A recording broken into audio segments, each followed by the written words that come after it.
Hey everyone.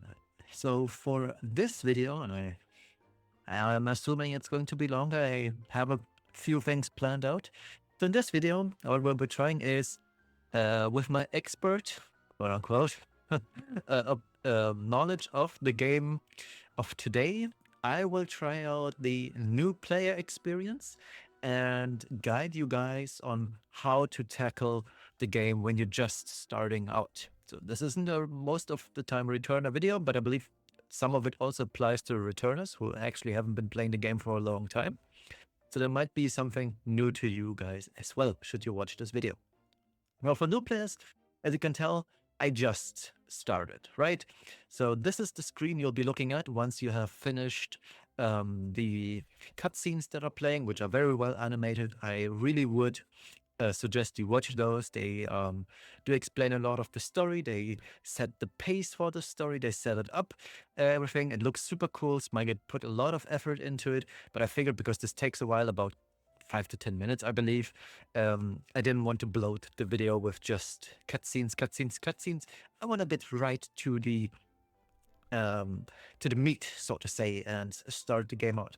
So this is the screen you'll be looking at. The game will prompt you to find out the story by clicking at the episode, and this is how the episode will progress over the next few time or minutes. So because this is the Sixth World story, and the Sixth World story is very, very good. It's just as good as the Aki story, but you've missed that one. You can speed this ahead in the top right. The entire Sixth World story is, or the origin story of Epic 7, because Epic 7 plays in the 7th world, but what you're seeing here is happening in the 6th world, so the step beforehand. I'm not gonna spoil much. And as you can tell, all of this is fully voiced, fully dubbed in Japanese. It's dubbed in English, I believe, as well, and obviously dubbed in Korean. Now, I would assume, or not assume, I would propose to you all that you read the story, you follow the storyline, because it's actually really good. Now, sadly, episode 1 to 5 are not voiced and dubbed, but episode 6, which releases on April 23rd, will be voiced again. Why are episode 1 to 5 not voiced? Because they are old content, so to say, and Smigate started dubbing all the cutscenes starting the origin update, which you're seeing right here. So I'm gonna skip because I already know this, and I want to show you guys how this is all working. So, and this is where we start off with the game, basically. So the game lets us do stuff for free here, but as you can tell, there isn't much you can do right now. So the first thing I would suggest, just for ease of use, oh, it's not unlocked. It is unlocked. So the first thing the game is, or you should be doing, is change nickname. It's that easy. You click on change nickname. It's called this Live Diddy free to play. We can double check. The name is okay. And then we'll change and it's fine. So we'll be starting out with Victorica. That's her name. They're in a guild.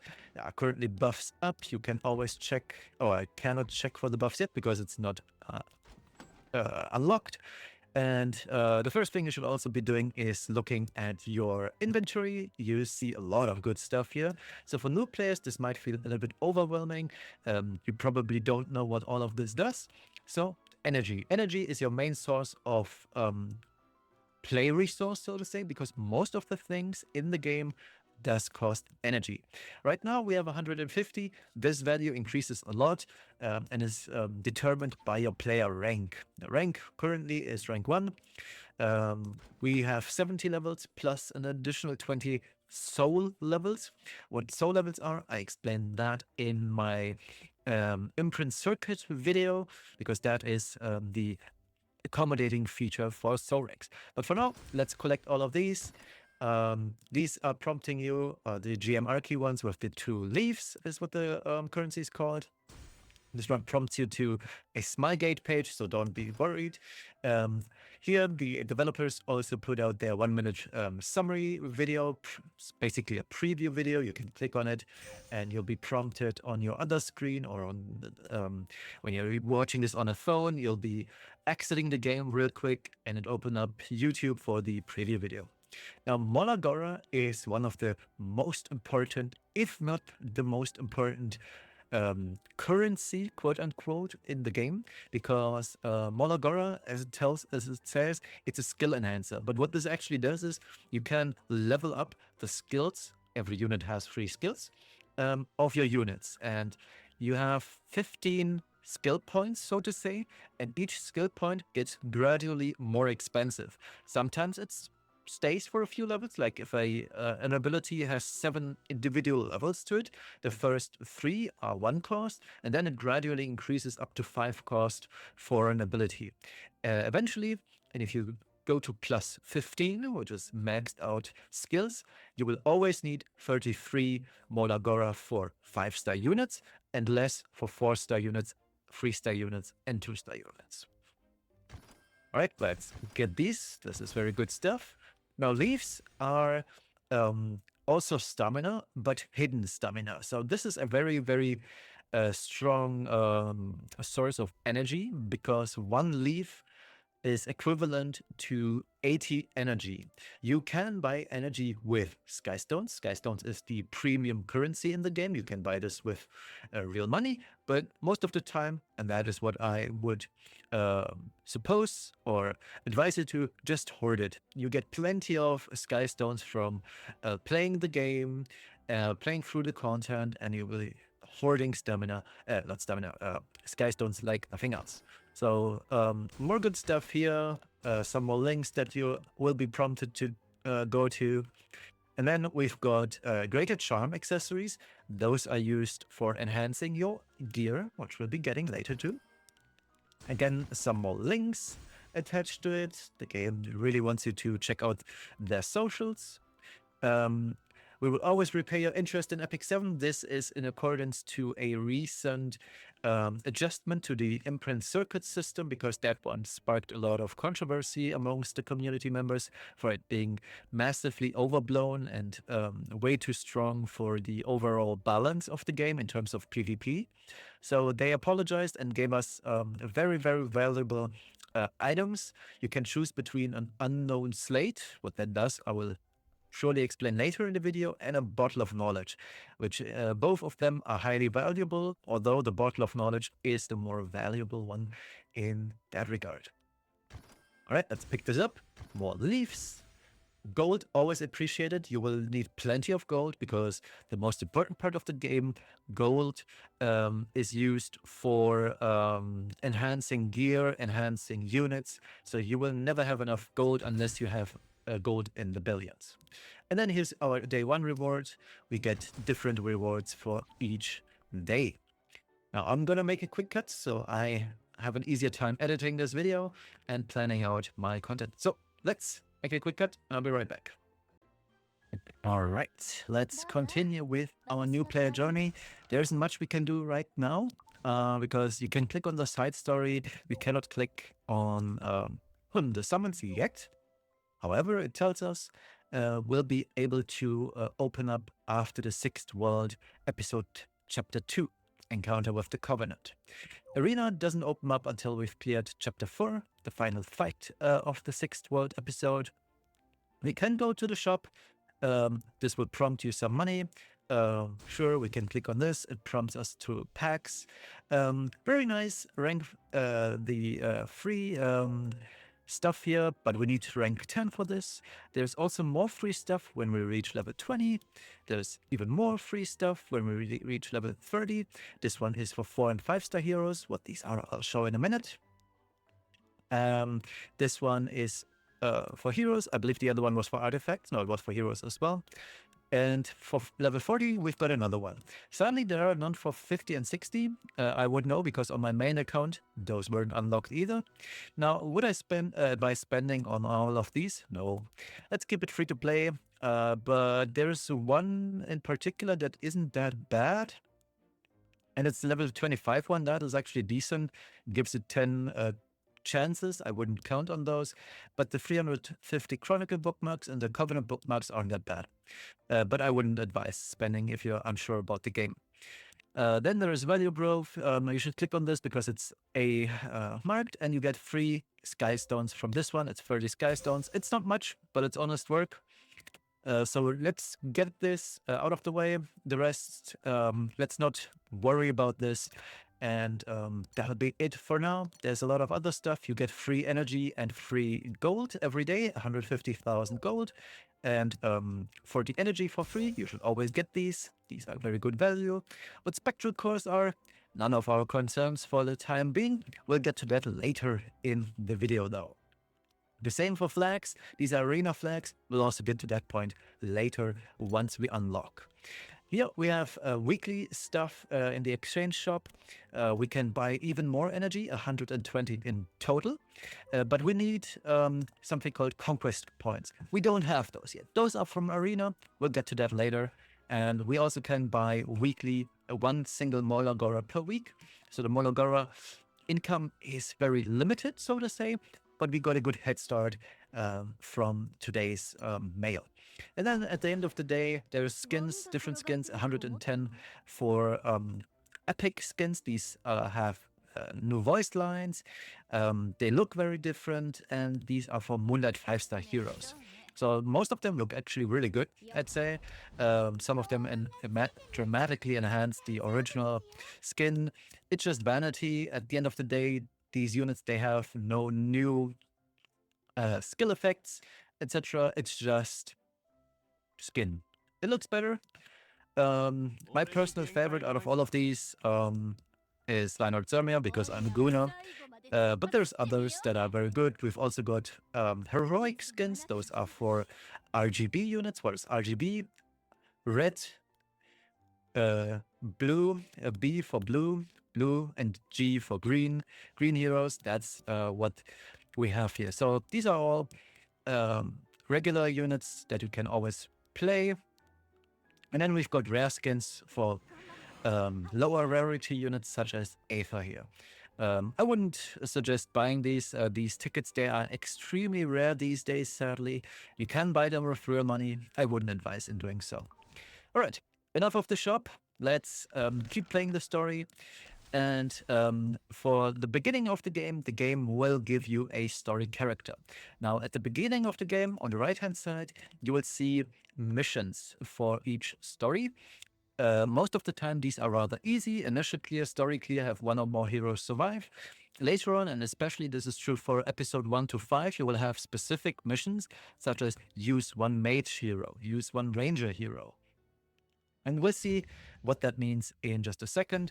For time safety measures, I will skip out. Now, at the present time, we cannot skip things here. So on the left-hand side, marked by the game, the order of attack is in a timeline. We call this CR bar, Combat Readiness Bar. And the Combat Readiness Bar is dependent on the unit's speed stat. So every unit has a speed stat that we can influence by gearing, by having good gear and having a lot of speed rolls. But we'll get to that part.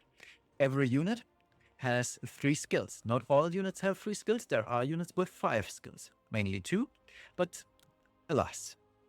Now the game wants us to use skill 3 on the front row unit. Let's do what the game tells us to do. However, the game apparently doesn't know that skill 3 on guard capturing crow is an AoE, so it doesn't matter on which unit you click. Now we have a buff. Every buff on your units is stacked above the health bar. You also see the 10 indicates the level of the unit. Every unit can grow up to level 60. The levels are also indicated on each mob or additional add, and the boss enemy is at the top of the bar. We see this enemy is a dark hero, indicated by the purple moon. It's a Moonlight hero too. The shield icon indicates that the enemy is night class. For the most part, this doesn't matter in PvE, but for PvP, this has more implications. We see the level, we see its skills. We can check on the skills by just pressing down on the icon and hold down the left mouse button, or if you're playing this on phone/tablet, You just press on it and you can see what it does. Here we see when health is 50% or less, increases attack by 50%. On his second skill, Bash, he just gains combat readiness. And then we see different states in this one. This has 4 individual parts to it, and these are decided usually by turn order. Sometimes they have additional conditions on when these trigger, sometimes when you hit that enemy, sometimes upon taking a turn. So this one, and it tells you right away when there are debuffs accompanied by this enemy. So this enemy has an effect called silence and decrease attack. So when we are silent, we cannot use any special attacks. Special attacks are usually skill 2 and skill 3. So this one is a special attack. And same for our Scorching Flare. The Crimson Flame, which is always on the left-hand side, that is skill 1. That is called a basic attack. Usually these have very low modifiers, meaning they deal little damage. It is not always true, but for the sake of the introduction, let's say these basic attacks are most of the time rather weak. For attacking units, for supportive units, they have more in-depth and do more things, but that's beside the point right now. That'd be a little bit too much for new players. And we cannot press any other button than the basic skill, so skill 1, when we are silenced. And we also get a decreased attack, which reduces our attack stat by 50%. Now, Guard Captain Crow, he scales off of defense, so we are not really much affected by this. We have this Vigor stat, which increases our stat line of attack and defense by 30%. It is undispellable. There are multiple buffs that are dispellable, and these would have a different indicator item. But for now, we know what this does, so you can always read up what this skill does. It stuns an enemy. The stun ignores effect resistance. What is effect resistance? Effect resistance determines how much of a chance you have to resist a harmful attack. Now, there is something called in the game effectiveness.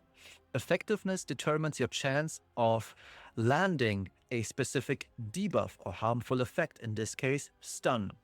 And most of the time, you will not read something like ignores effect resistance when X. In this case, X is Vigor.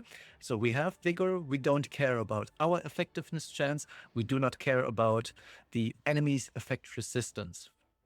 Now, keep in mind, you can have infinite effectiveness, and even if the enemy has 0 effect resistance, right, you would naturally assume, okay, I will always land my harmful attack. This is sadly not the case. The game has a mechanic called absolute resistance, which says that your actual chance of hitting a harmful effect cannot be higher than 85%. There is a mechanic in the game that reduces this chance to 10%, but this is for the very late game. It is encompassed in the Imprint circuit, and that is a topic of the other video I made the other day. I would suggest you watch this, but don't sweat about this. This is something you will probably really want to know in a month or 2 when you're more comfortable with the game and have learned the mechanics. So for now, I know that these units are usually very strong. We go into the boss. Now keep in mind, boss monsters usually cannot be debuffed, because otherwise they'd be way too easy to deal with. And as you can see, we move down the CR bar. There are mechanics that allow us to skip ahead or get pushed back on the CR bar. So as you've seen, the enemy hit me and it reduced my combat readiness. So you can click on the what's it called? I forgot the name. Hourglass, and it opens up the CR bar, and we have a more or a better line of understanding where we are. So whenever your unit reaches 100%, it's going to be your turn. And depending on the speed stat of your unit, you will move down the CR bar, so to say, faster than the enemy. So when we have a unit, for example, that has 300 speed, which is very high, and another unit that has 150 speed, then our unit will start at 100% on the CR bar, and the other unit will start at 50%, because 150 is half of what 300 is. Now, if we were then to play the game, the enemy would take the turn because by the time we move up the CR bar, we'll be at 50%. The enemy is going to be at 100%.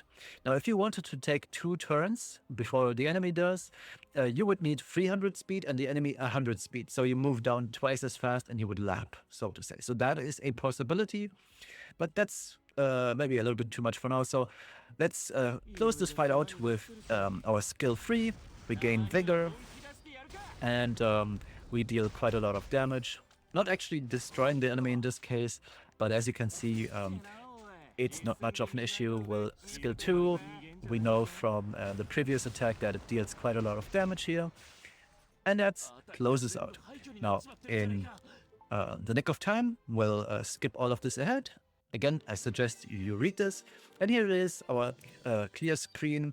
We get a lot of, we get some sky stones, we get some leaf for this, and some essence of radiance. What essence of radiance is, I would implore you to watch my Milestone of Radiance video. I explain a lot of things in that video. Right, we get more rewards. We can watch the story now. Again, I'm skipping this just so we can move ahead with the video. We have more fights. And at some point, the game will unlock, it's up after chapter 3, we will be able to, why does it want me to do this? So let's get ourselves vigor up, and then we are apparently able to stun the enemy. This is what the game actually wants us to do, so let's do that. And this is, we pushed back a lot, as you can tell. So it's not always the best what the game suggests you to do. It's more for a showcase of what the units can do. We have some voice lines, some role play, so to say. And let's move ahead and defeat this fight.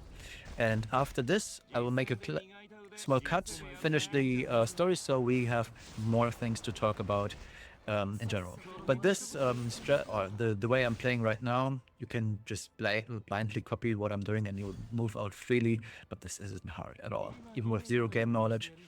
Now, here's another mechanic of the game or the combat system. It is called soul burn. These, this bar here at the bottom, you gain 10 souls every time you take a turn. Depending on what you do. Some skills, 1 soul, sorry, 10 souls is one of these flames, and you gain 1 soul for the S1 basically. You gain 2 souls for comets, the S2, and you get 2 souls for the S3. There are units that naturally provide a little bit more. There are artifacts that provide souls. What artifacts are, we'll get to that as well. But for the time being, the more turns you take, the more souls you gain, and each 10, 20, 30, 40, 50, 60, 70, 80 souls, you can do stuff. Now, once you have enough souls, you can soul burn an attack. And when you can soul burn an attack, the skill, as indicated here at the bottom right, will be glowing. You can then press on the burn icon, and the game then there's this cool effect on the skill that can be burned. Now this in Guard Captain Crow case, the soul burn changes his attack. Formerly, it used to be an attack that targets all enemies. When you soul burn it, it increases the damage and only attacks a single target, which is very strong for PvP in that case. For the video's sake though, it is also good in this case because we deal more damage, and more damage is always more better. So let's do this. Now there are ways to reduce an enemy's souls as well, but that's a little bit more complicated. We leave this out for the new player guide. So no spoilers here. We cleared all missions, and I'll make a quick cut, and I'll be right back once we have more to do. All right, we are back. I finished the 2nd chapter of the 6th world episode just now, as you can see.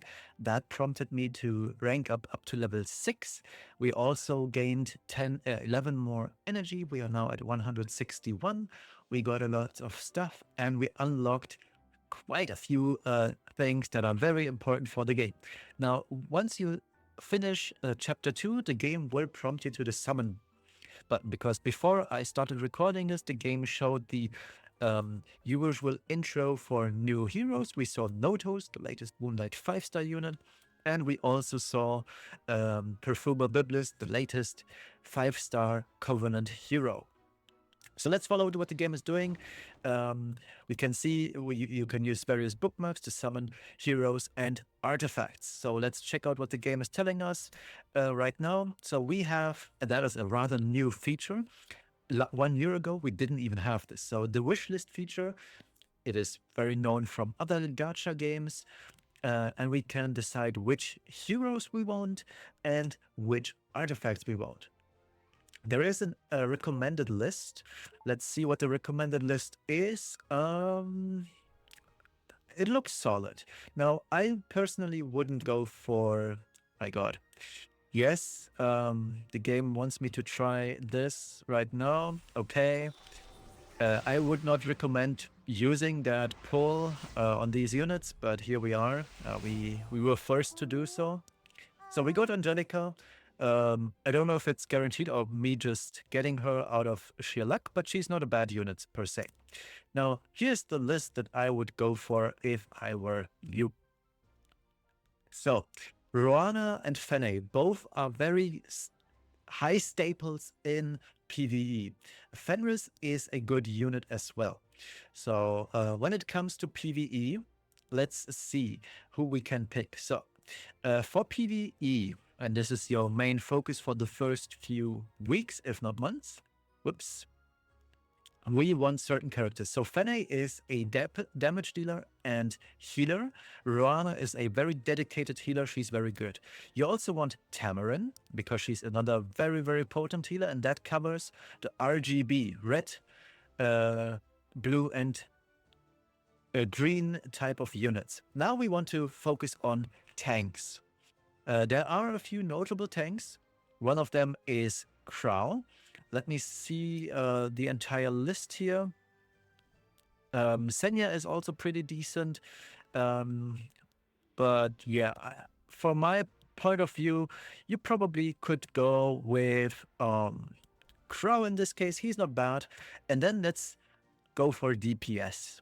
Because that's going to be where all the good stuff is coming from that you will need to progress the game easily. Now, I would suggest you go with Saria because she is very strong. She has AoE. She not only does damage, but also provides some utility to the party. And then I would suggest going for, because we only have one more slot left. Whoops. Vilgrid is also a decent option here, I'd say. She allows us to do some good. Actually, let's go for Immortal Wukong. He's pretty good because he also has AoE, he deals a lot of damage. So those are decent options to begin with. Now for artifacts, you can equip one artifact per unit. Artifacts usually, I say usually, but there are exceptions. They are usually tied to a class. The game has different classes, as you can tell. These classes are indicated on the top left of each icon. So the Healing Rod or Magic Rod you see above Fene, the blue unit at the top left. She is a Soul Weaver class. The Cancer is her constellation. It has very minimal implication on what this does. It determines basically how much base speed, so starting speed she has, how much HP she has.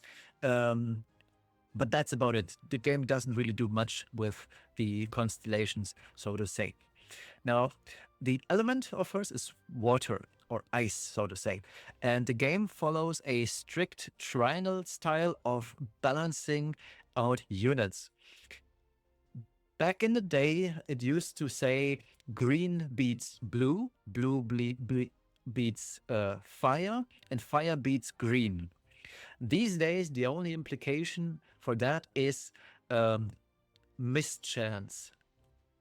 So a blue unit is more likely to miss a green unit is more likely to miss a fire unit, and a fire unit is more likely to miss a blue unit.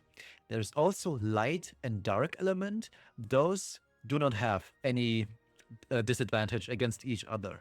And the game will, during the intro, will tell you that that dark and light cancel each other out. Yeah, they're balanced in a way that um, both of them have higher chances to hit. So um, a actually that's not true even anymore. That was fixed. So dark and light have no upside other than crit chance. Critical hit chance, so you're landing critical damage attacks, they have 15% bonuses on elemental advantage. So when a light unit attacks a dark unit, you have 15% additional crit chance. The same applies for dark versus light. And for the RGBs, that also applies. So a fire unit has 15% hidden chance to critically hit a green unit. A green unit has 15% more critical hit chance against a blue unit, and so on and so forth. You get the picture. All right, so we have no warrior unit. In that case, I might actually take out Saria. Actually, I'm going to take out Fenris and keep Saria in. So Saria is this girl. And I'll go for a warrior unit because warrior units do have different artifacts that do provide some utility. Now, most of these units, they are really bad in today's meta, even for PvE purposes. People used to go for Sigrid back in the day to farm Wyvern, but she's not that good anymore. So I would suggest we can go for Guard Captain Crow. He's not that bad, actually. Now, for the artifacts, as you can tell, there are a lot of artifacts, some of them very strong. So let's take off some of the less useful ones here. You want this RD in the back, which is Renewed Will. It's very strong. For starting out, Stellar Harper is decent. It has a chance to dispel one debuff from an ally when you get attacked, so it's not that bad. Holy Sacrifice, a very strong artifact for tank units, so knight units, like our Crow here.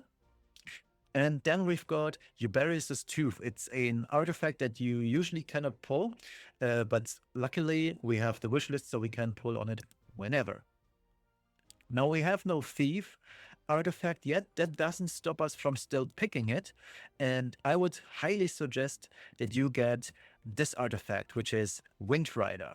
It's super strong. It's very, very good. And you should have it even if you don't have a rogue unit right now or thief unit, because you eventually will, and then you will love this artifact.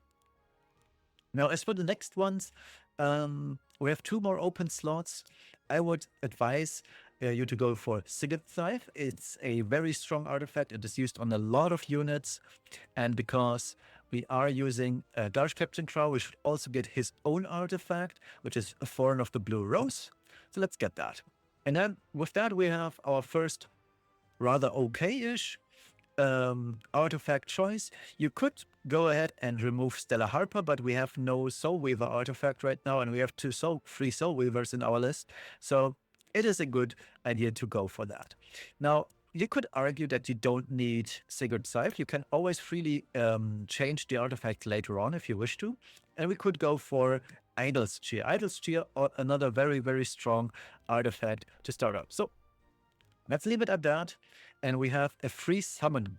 Now that free summon, when we get a 5-star unit, which are displayed at the front right here, it will only be those units that we picked from the wish list. So let's do it. Maybe we are super lucky and we get a 5-star right away. And it also can be 5-star artifacts. We get an artifact here, the Exorcist Tonfa. We can check for the details of what it does. And I'll skip ahead because there will be a lot of new stuff. So these are the artifacts we've gotten. All new, apparently, obviously. We got also 1 new unit in this case, which is Hazel. Hazel is another very decent Soul Weaver. She has a so-called specialty change. So her appearance changes, her skill set changes, and she's just overall better. All right, And then here's some more stuff. We have Perfumer Biblis. We don't have enough bookmarks. These are the so-called Covenant bookmarks that I used to pull on this very specific banner. And the Covenant summon, this mainly is your only use of Chronicle bookmarks. So it's a different currency. You will get this eventually. And then there's the Mystic summon. Currently, we don't have any Mystic medals. Those are the premium currency, the most expensive one in the game. But usually Dark and Light heroes, especially those 5-star units, they are the strongest units in the game. Right, that settles it for this. And now here comes the most important part. This will guide you through the game naturally. It's a very comprehensive, very strong guide in the game, and it gives you so much resources to play with.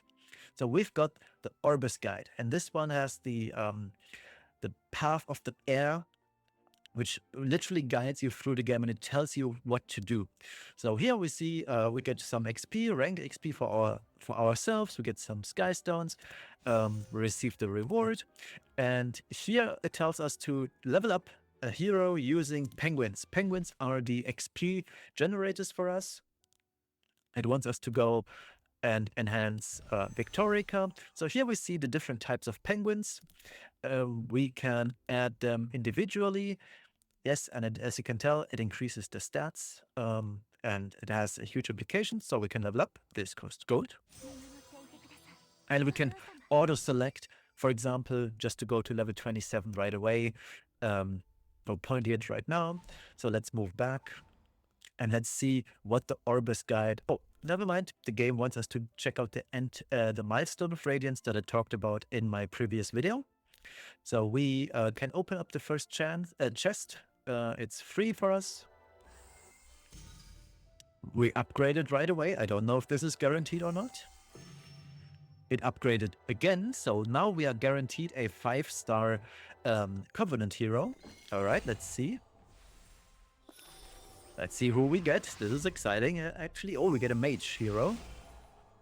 Tenebria. Not the best, not the worst. We get another hero. Charles, also, kind of, but it's alright. We get a rogue hero. Let's see who this is. Kisei, a decent one. And now we can choose which of the 3 we want.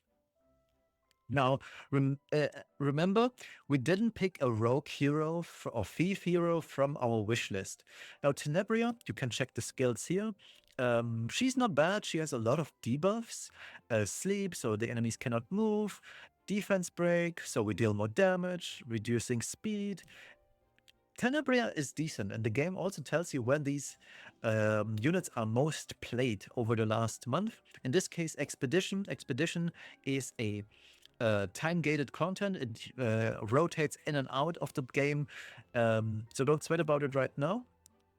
Charles is used in Trials of Constellation. That is one of the harder contents in the game. You probably won't be able to complete that type of content for the foreseeable future. Maybe a month or 2 down the line, you might actually beat the lower end tiers, but the higher end tiers, they will be locked out for a little bit, but that's just natural progression. And Kisei, she is mainly a DPS that was used back in the day for cleaving, etc. Now she's fallen off. So from all of these, I'm gonna pick Tenebria. Usually I could go with Kisei because I don't have a thief hero assigned right now on my wish list, but Tenebria has the most usage for us and has some more potential. All right, let's get it.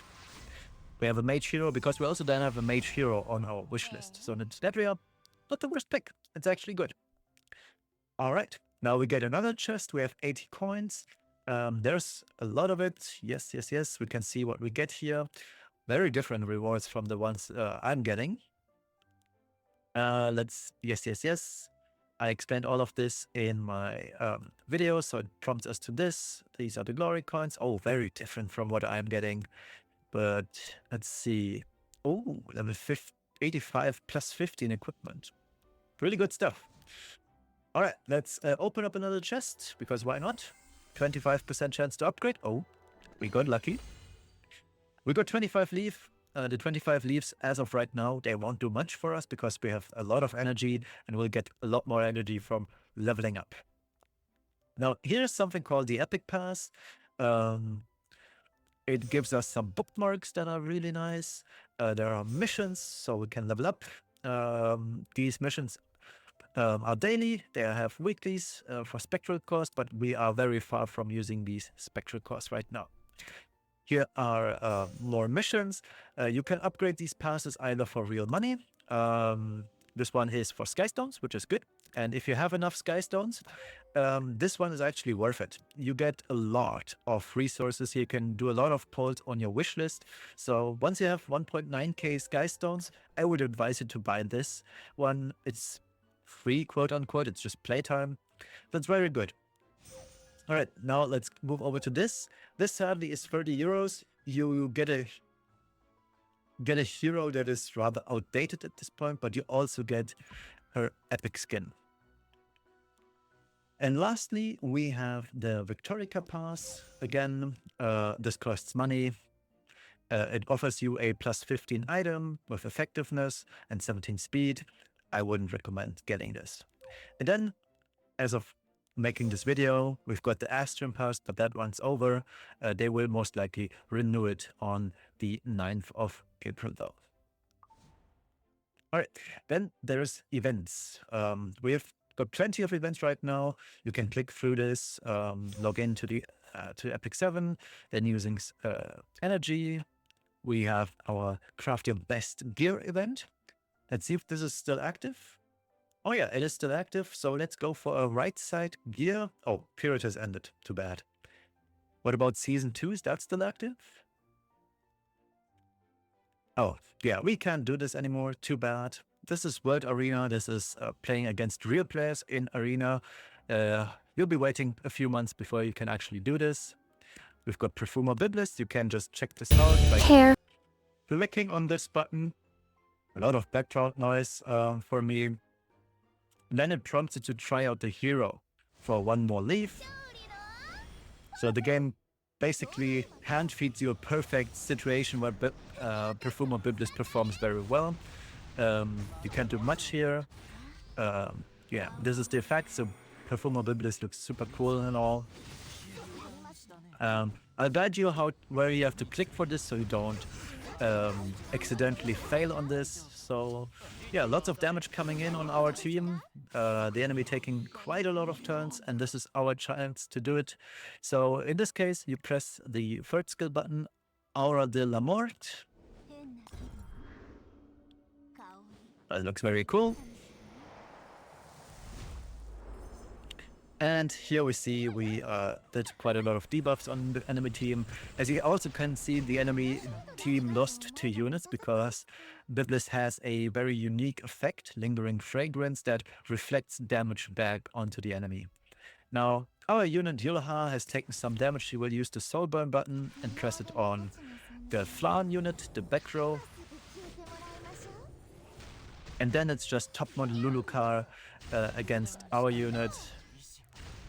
We can lose this, our Genesis Ras. You can get this unit for free. You don't need to soul burn, you can just S1 here. And that's pretty much going to finish the fight. That's how you win this, very straightforward. And then we get one of these. We can do the same for Notos. And I'll quickly show what Notos does. It's just a single fight. And it shows off the strength of Notos in this case. So the enemy taking, again, a lot of turns. So what you see here is 2 cleave comps that are trying to kill you fast, but they fail so because these units are very, very strong in what they do. Our unit is still alive. You press the domain expansion.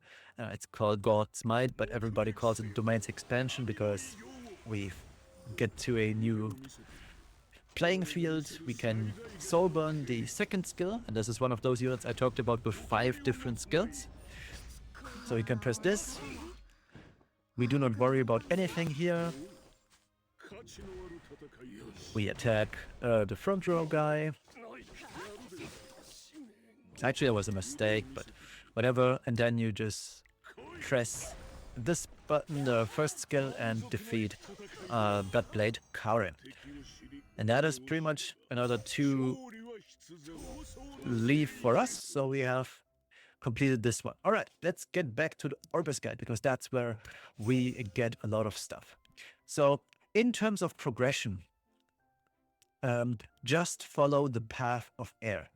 There's also something called the Three Sisters Diary. That's just your daily quests. There's also weekly quests that are coming later that are introduced.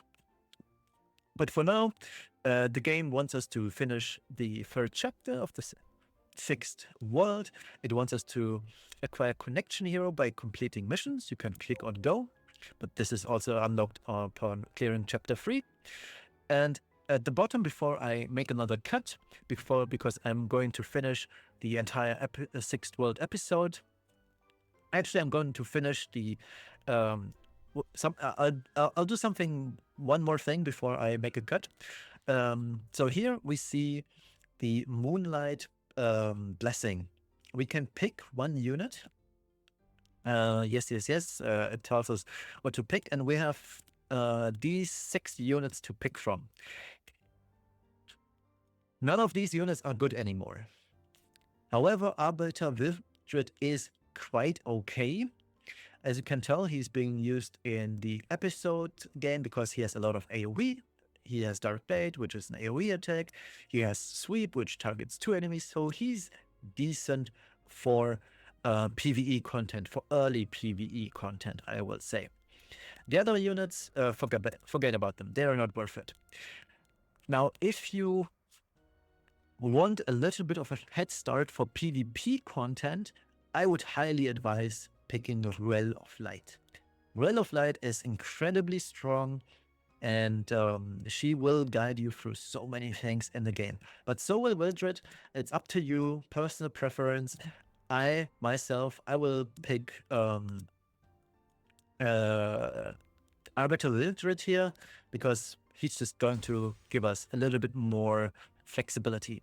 And then the game starts out with giving you different missions to complete his skill set. We already have the unit in our storage, so we can use Arbiter Wildred right away.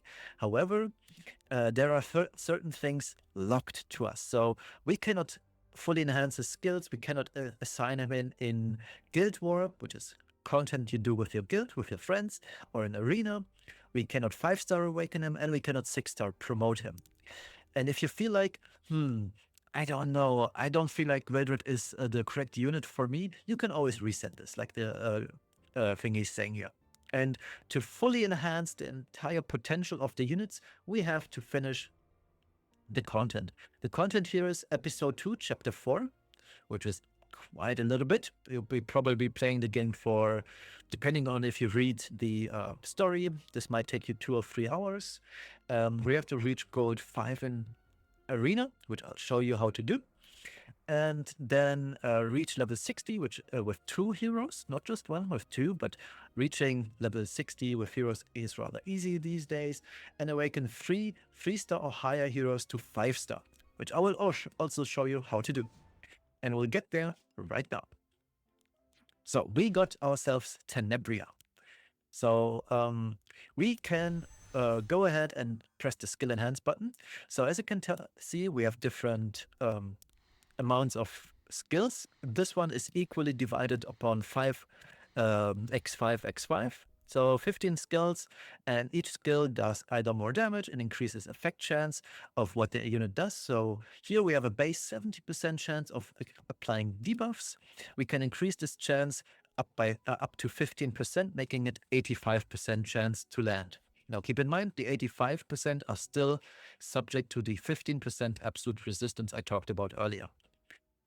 So for now, we'll use her skill 3 and increase the effects. Now here we have a new currency that we need. It is called Rare Catalyst. It is for mages. So there's a catalyst type for each class. There's Mage Catalyst, there's Rogue Catalyst, there's Knight Catalyst, Soul Weaver Catalyst, what have you. There's the rare version, and then there's the epic version. As you can see in the preview here, this one has the gold icon. It's a little bit harder to come by, a little bit rarer, but you will get these items as long as you play the episodes. All right, so that's about it. Let's move ahead and level her up. Oh, we need to select a penguin. So because Tenebria is going to be one of our stronger units, she's a 5-star after all, we'll level up to level 30. And that's pretty much the stopping point for us right now because we have no more resources. But for the story content, that is more than enough. If you want to, you could dabble into different types of content. There is an event type here. But I don't think we are ready yet to defeat this content, but this is very good stuff. Yes, there are no heroes, so as you can see, we can apply up to 14 heroes in this, but the enemy is level 66. We are highly unlikely to beat this enemy. We have no equipment pieces on our units, so this isn't something you can do right away. So I would steer clear from this for the time being, and let's just continue with the episode. Yes, I get more rewards. We completed the chapter, and what I'm going to do now is I'm going to complete chapter 3, and then we'll see what other content we have to do. All right, let's continue with the video. I just cleared the 3rd chapter, and we unlocked quite a lot of things in the game, one of which is connections. We got Tiara for free right away when we unlocked it, and we can just tap to complete this. We can recruit her, and let's skip all of this story stuff, and we gain a 4-star unit, which is Free Spirit Tiara. Now, she used to be super strong. Exactly, Free Spirit Tiara is a powerful hero, uses skills, blah, blah. So she's maxed out from the get-go in terms of her skills, which is very nice. We can check out her skill set. As you can tell, very good stuff. We can, level her up a little bit. Let's go for, that's only level 26. Let's not do this right now. I would always advise to level up one main hero, but Tiara is good. Now, we also unlocked the Awakenings, and this is where the constellations, we have the Cancer constellation here. We need a currency called runes for this. We also unlocked the Spirit Altar, where you can farm said runes, and these usually give you stat bonuses. For example, stat increase 3% more attack. We've got stat increases. Those are base stats, meaning they get the increase of attack, percentage attack a little bit more than usually. And you have different tiers, right? So there are also different tiers of runes. There are small ones, the middle ones, and the epic runes for the big ones. Those are more rare, but you have plenty of time to farm those. We also need catalysts, in this case, mage catalysts. And then every unit has this. It's an ability stone. One of the 6 stars in total will always be for your skill. This doesn't necessarily have to be the skill 3 that gets enhanced. Some units have it on the skill 2 as well. In our case, this transforms our Tenebria's Dark Explosion skill, 60% chance to sleep. This skill does not trigger dual attack, and this gets enhanced, so we keep the sleep, the chance for the sleep, but now when an enemy is put to sleep, it also increases the caster's combat readiness by 50%. A very strong ability that allows her to potentially take a second turn before the enemy does. Very good skill. You should reach this ASAP. However, this is just at the end of the day, once you've played this game for a month or two, you will always have this ready to go and will just auto-complete it, just one more step, so to say, to finish out leveling or enhancing your units. Now here we've got the gear tab. We cannot unlock this yet. We can use artifacts, Daydream Joker. It is pretty good, especially in PvE content, because it increases damage dealt depending on the enemy's max HP. The more HP the enemy has, the better for us. All right, now there are more types of content in the battle tab now. As I mentioned, there's the Spirit Altar. We have all the altars open right away, and the difficulty of the altar will determine what kind of yes, what kind of runes we get. So for the very first stage, we will get the small runes, the flame rune. Let's take our units for a swing and see how we perform. Now, the enemies are level 10. We're using the free Wildred that I've just gotten from the Moonlight Blessing, and we're using our Tenebria, who is going to deal pretty much all the damage here. Right, this is the final boss. We can click on the boss's icon, and we can see which effects it's immune to. We also unlock the autoplay battle. Usually the autoplay battle just does the skill 3s, then skill 2s, and then skill 1s. It's still a pretty decent feature, especially for story. Alright, we finished the first one. We can choose to go for the next difficulty. And we see, these are level 30. Most of my units are below level 30. We can give it a try, but rest assured, this is most likely going to fail us because we have no healer on our team, we have no gearing, and the only unit that can actually fight these is our Tenebria. So we are more likely to lose this round. But we'll give it a try anyway, see how this goes. Maybe we can even snag a win, but I wouldn't count on it because we have no gear, our units are under-leveled, and as you can tell, the enemy deals quite a lot of damage to us. Our Tenebria still putting in a lot of work, don't get it wrong, but it won't be enough because this is only the first of 2 stages, and the boss stage is still coming up. And we are already struggling this much. Alright, here comes the boss stage.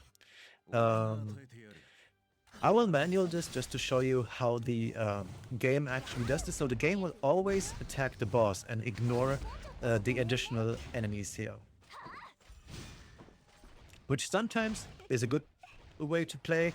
Most of the times it might actually cost you the game. Now our Tenebria is pretty much dead in this case, and from here on out we'll have a hard time winning the game. If one of the ads attacks Tenebria, yep, that's game over for Tenebria.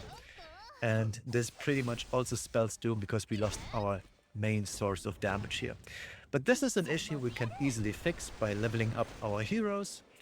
And then all of a sudden this fight is becoming a lot easier.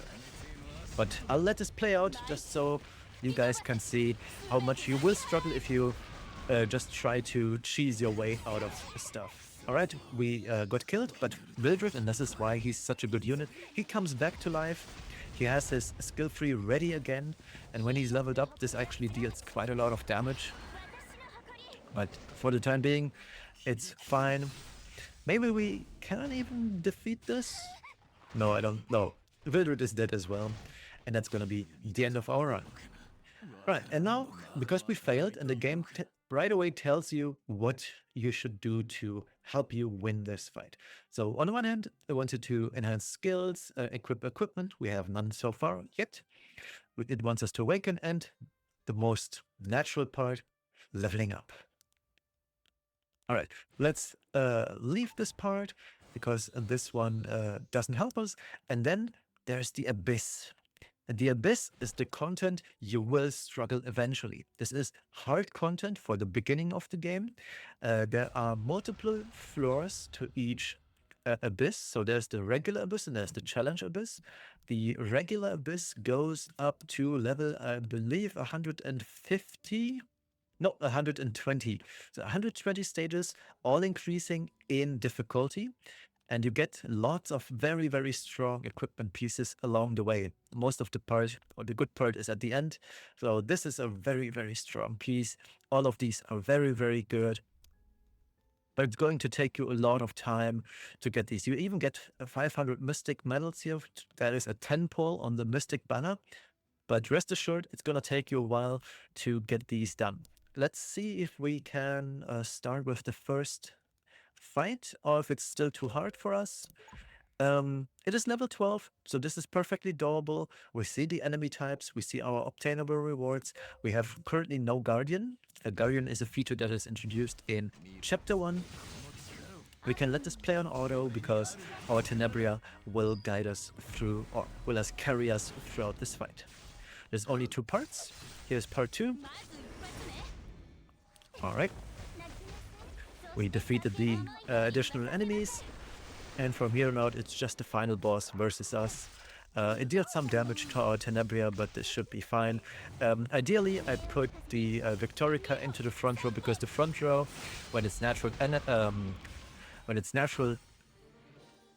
element, or neutral element, I should say, the front row is likelier to be attacked, usually. All right, floor 2. We can also tackle this. Let me put Victorica into the front row. And let's see, I kind of want a healer to be on my team. Let's take out Vildred here. And yeah, let's go for the next stage. And this is how you naturally progress the game, right? You gear up, you level up, and naturally, eventually, you will start facing hurdles, like we just had one with the normal mode stage for the Spirit Altar, but eventually we will overcome the challenge and move on to the next challenge, and that way we can become better at the game and do more stuff, so to say. Alright. So, for now, this is going very smoothly. We're getting more Radiance bonuses. This looks fine too, level 16. They should be perfectly doable. So let's keep on going with this and see where we naturally end up with this. Tenebria doing the Lord's work. Tiara also following up quite nicely. And from my point of view, and I hope that the selection of Tenebria,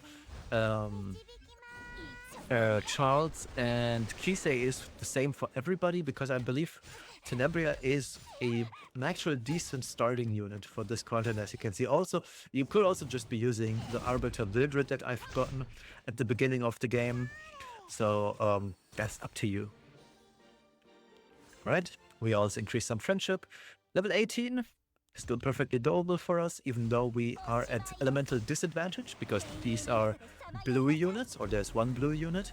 We hit though, so it's all good. Luckily, we've got Tenebria with us. She's a light hero, so she is not at a disadvantage. But as you can see, we missed on the robot with Tenebria, because the robot has elemental advantage over us. But since we are over-leveled on Tenebria, it's going to be fine. Alright. And the same applies to Victorica, by the way. Alright, but as you can see, we still can hit, and it's going to be fine. Alright. But this still poses no danger to us. It just takes a little bit longer.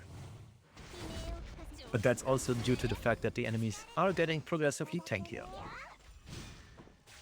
Alright, we cleared this. We got 100 Sky Stones as a reward. Very good.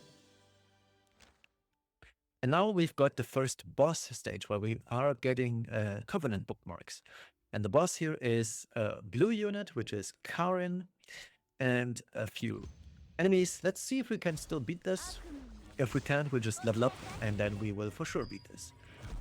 Again, Tenebria here in this case, not the best option, because she's at the elemental disadvantage. So at this point, I would advise to potentially level up our Tiara, because she is good in this case. Angelica, a good healer in this case, even though she's at elemental disadvantage, but healers usually don't really care about the elemental disadvantage. Here's Karen. She deals quite a lot of damage. She took out our Victorica in a sweeping strike. But we should still be able to clear this one out. Oh yeah, that's a good duel. Tiara being rather tanky is good for us. We're dealing quite some damage here. Alright. Let's see, can we hit? Nope, we missed. It's alright though. Tiara doing her stuff. This will for sure kill our Angelica. We slow her down, which is very important, and then we kill her perfectly. So we got 10 bookmarks. We have 45 right now, and this is a point you might stop in, because we have we are in a disadvantage. 2 units are better element than our Tenebria. So for the first part, at right now, I will stop. But there's more stages coming. As you can tell, there's quite a lot. The rewards are good, and we'll go back to this once we have leveled up. The game will naturally give you a few more packs to buy. We don't care about those. Now let's move over to the Milestone of Radiance because we have enough for another chest. This is a silver chest. Let's see what we get. We get an Awakening Elixir, which is very, very nice in this case. We can also buy the Epic Chest. The Epic Chest will have a 5-star Covenant Hero, 70% chance, or with 30% chance, a 5-star Artifact. Very good stuff. So let's get this and see what we obtain, I mean. It is an Artifact. Let's see which one we get. Ooh, we got Windrider. You maybe remember from a couple of minutes ago, that was one of the artifacts I said was really, really strong. But now you should be aiming at this box because this box contains a Moonlight 5-star hero. And these heroes usually are very, very strong. So I'm very curious to see what we will get. But for now, what we're going to do is we're going to level up our heroes a little bit. Tiara is a warrior hero. So we'll give Arbiter Wildred our Windrider artifact. We will also level him up a bit. So let's go full levels here. So he's level 22. We gained quite a few stats here, only, well, still 402 attack. Good stuff. And now we will check out what the Orbis guide tells us to do. So we completed quite a lot of missions. Let's finish these. We get a lot of good stuff. And now the game wants us to awaken a hero to level or to 1-star. We haven't done this yet, so let's do it. We're gonna do this on Tenebria because she's good. So let's do it. We increase the level, we increase the stats, so she has more HP, more defense, more attack. We can go for a second level. No, we can't because we don't have the necessary resources for that.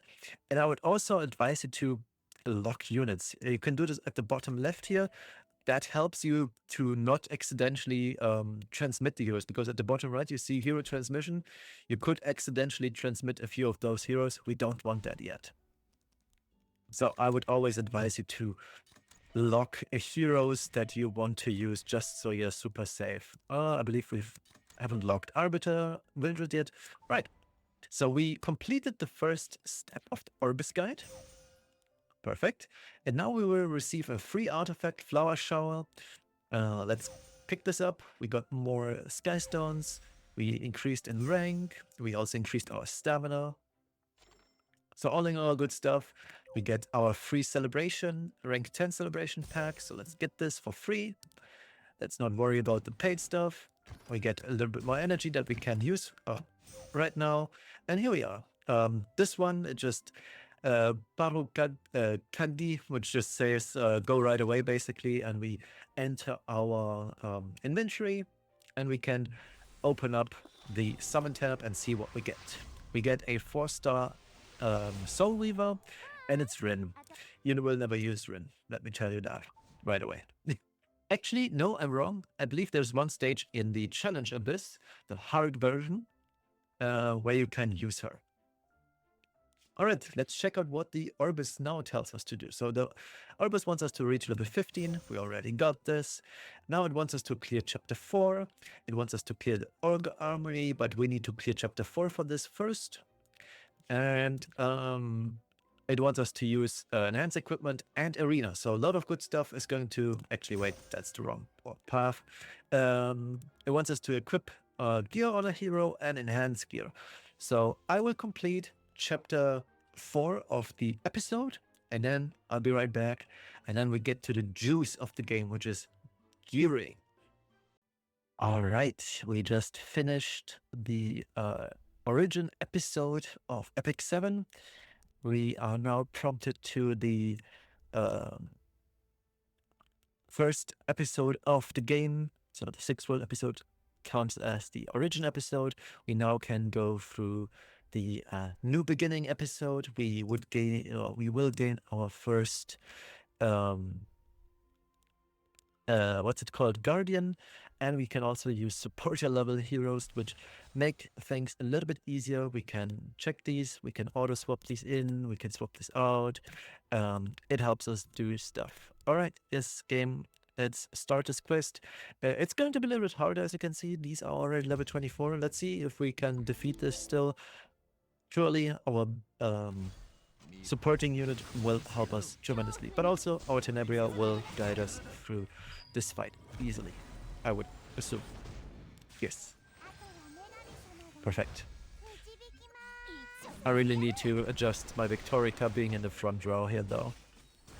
Otherwise I will have a bad time. Alright. Tenebria doing the Lord's work.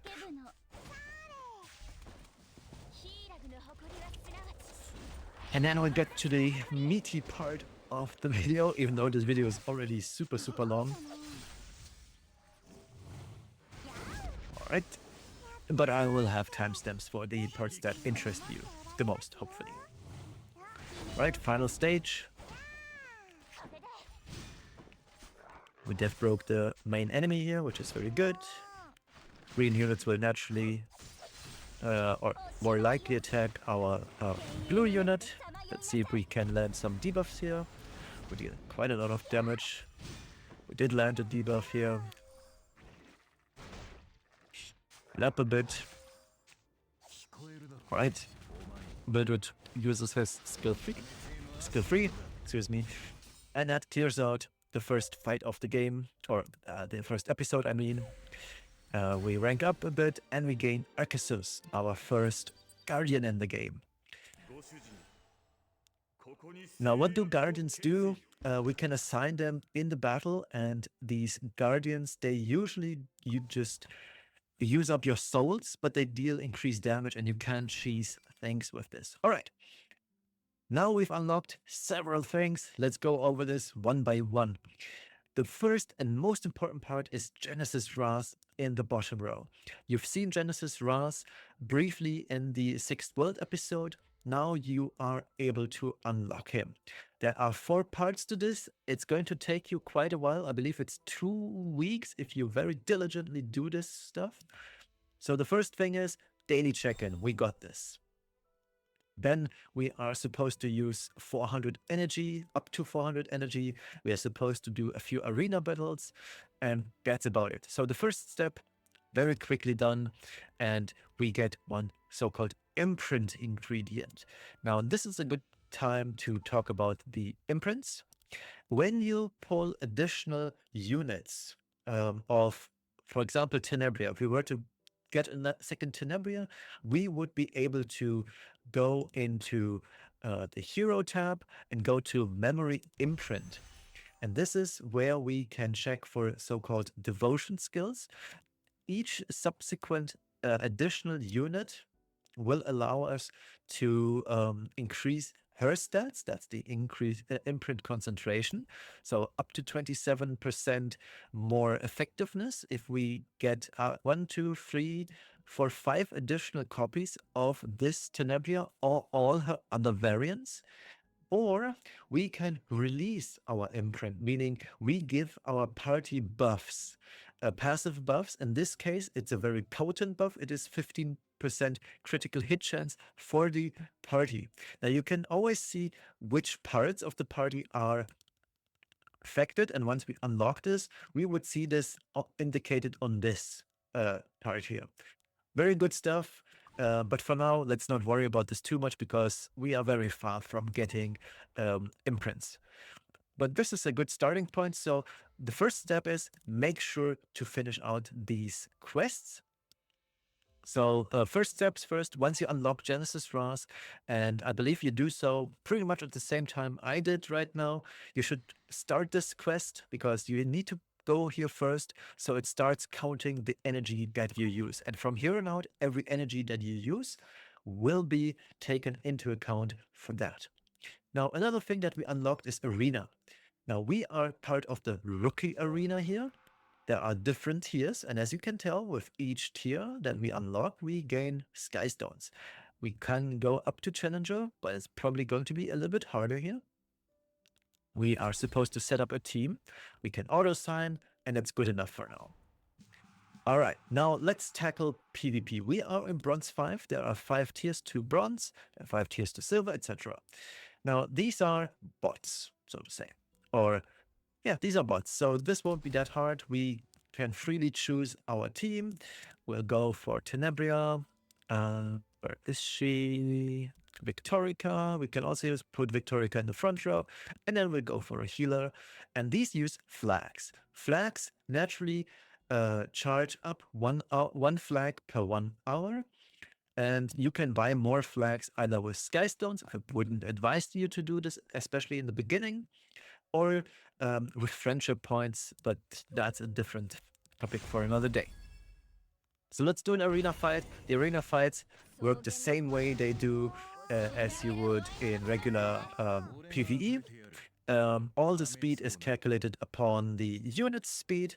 So the faster units are, the more likely you are to get the first turn and start doing damage. All right, now because our Tenebria is very strong, especially against this full green unit team, we will one-shot everything. Perfect.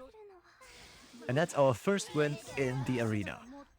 We gain 25 victory points, and we gain the conquest points. Additionally, 11 conquest points that we can use in the shop that we've seen earlier in the video. All right, but that's it for the arena. I will do that later. There's also a battle pass. The battle pass in this case is really good, especially the level 5 weapon. That's a very, very strong starting weapon. Don't get me wrong. It's very, very nice to get, but it's gonna take you a little bit of farming arena. But for now, we are a little bit too weak. We need some more gear. And we unlocked the first gear part. There's the so-called Ogre's Armory. Orbis Armory, it's easy obtainable gear. Keep in mind this is spoils gear indicated by the triangle or triangle icon at the top left of the question mark. And this isn't practically the best gear you can get, but it's good enough to start. We have only 10 attempts per day. Oh, I forgot to set up my Guardian for this fight, but we'll fix that in a second.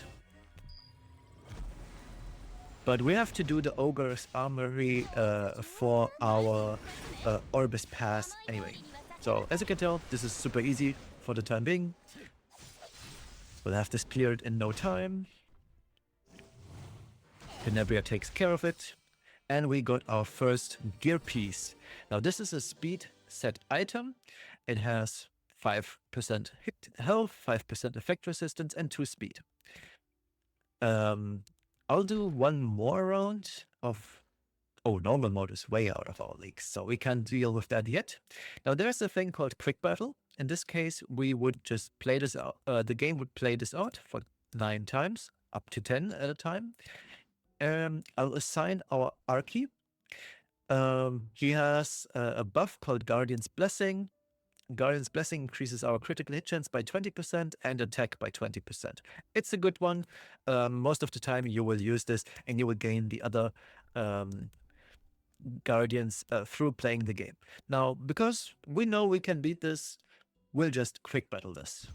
And we can see how this works. So the game now manually plays this out in the background. We just watch and gain our items here. 9 items in total. Very good stuff. We can now move ahead onto the bottom left on the back icon. We can see what we got in total. We can check all the items. And later on, we can select items that we don't want potentially and sell these items. But for now, we need every item that we can get. All right.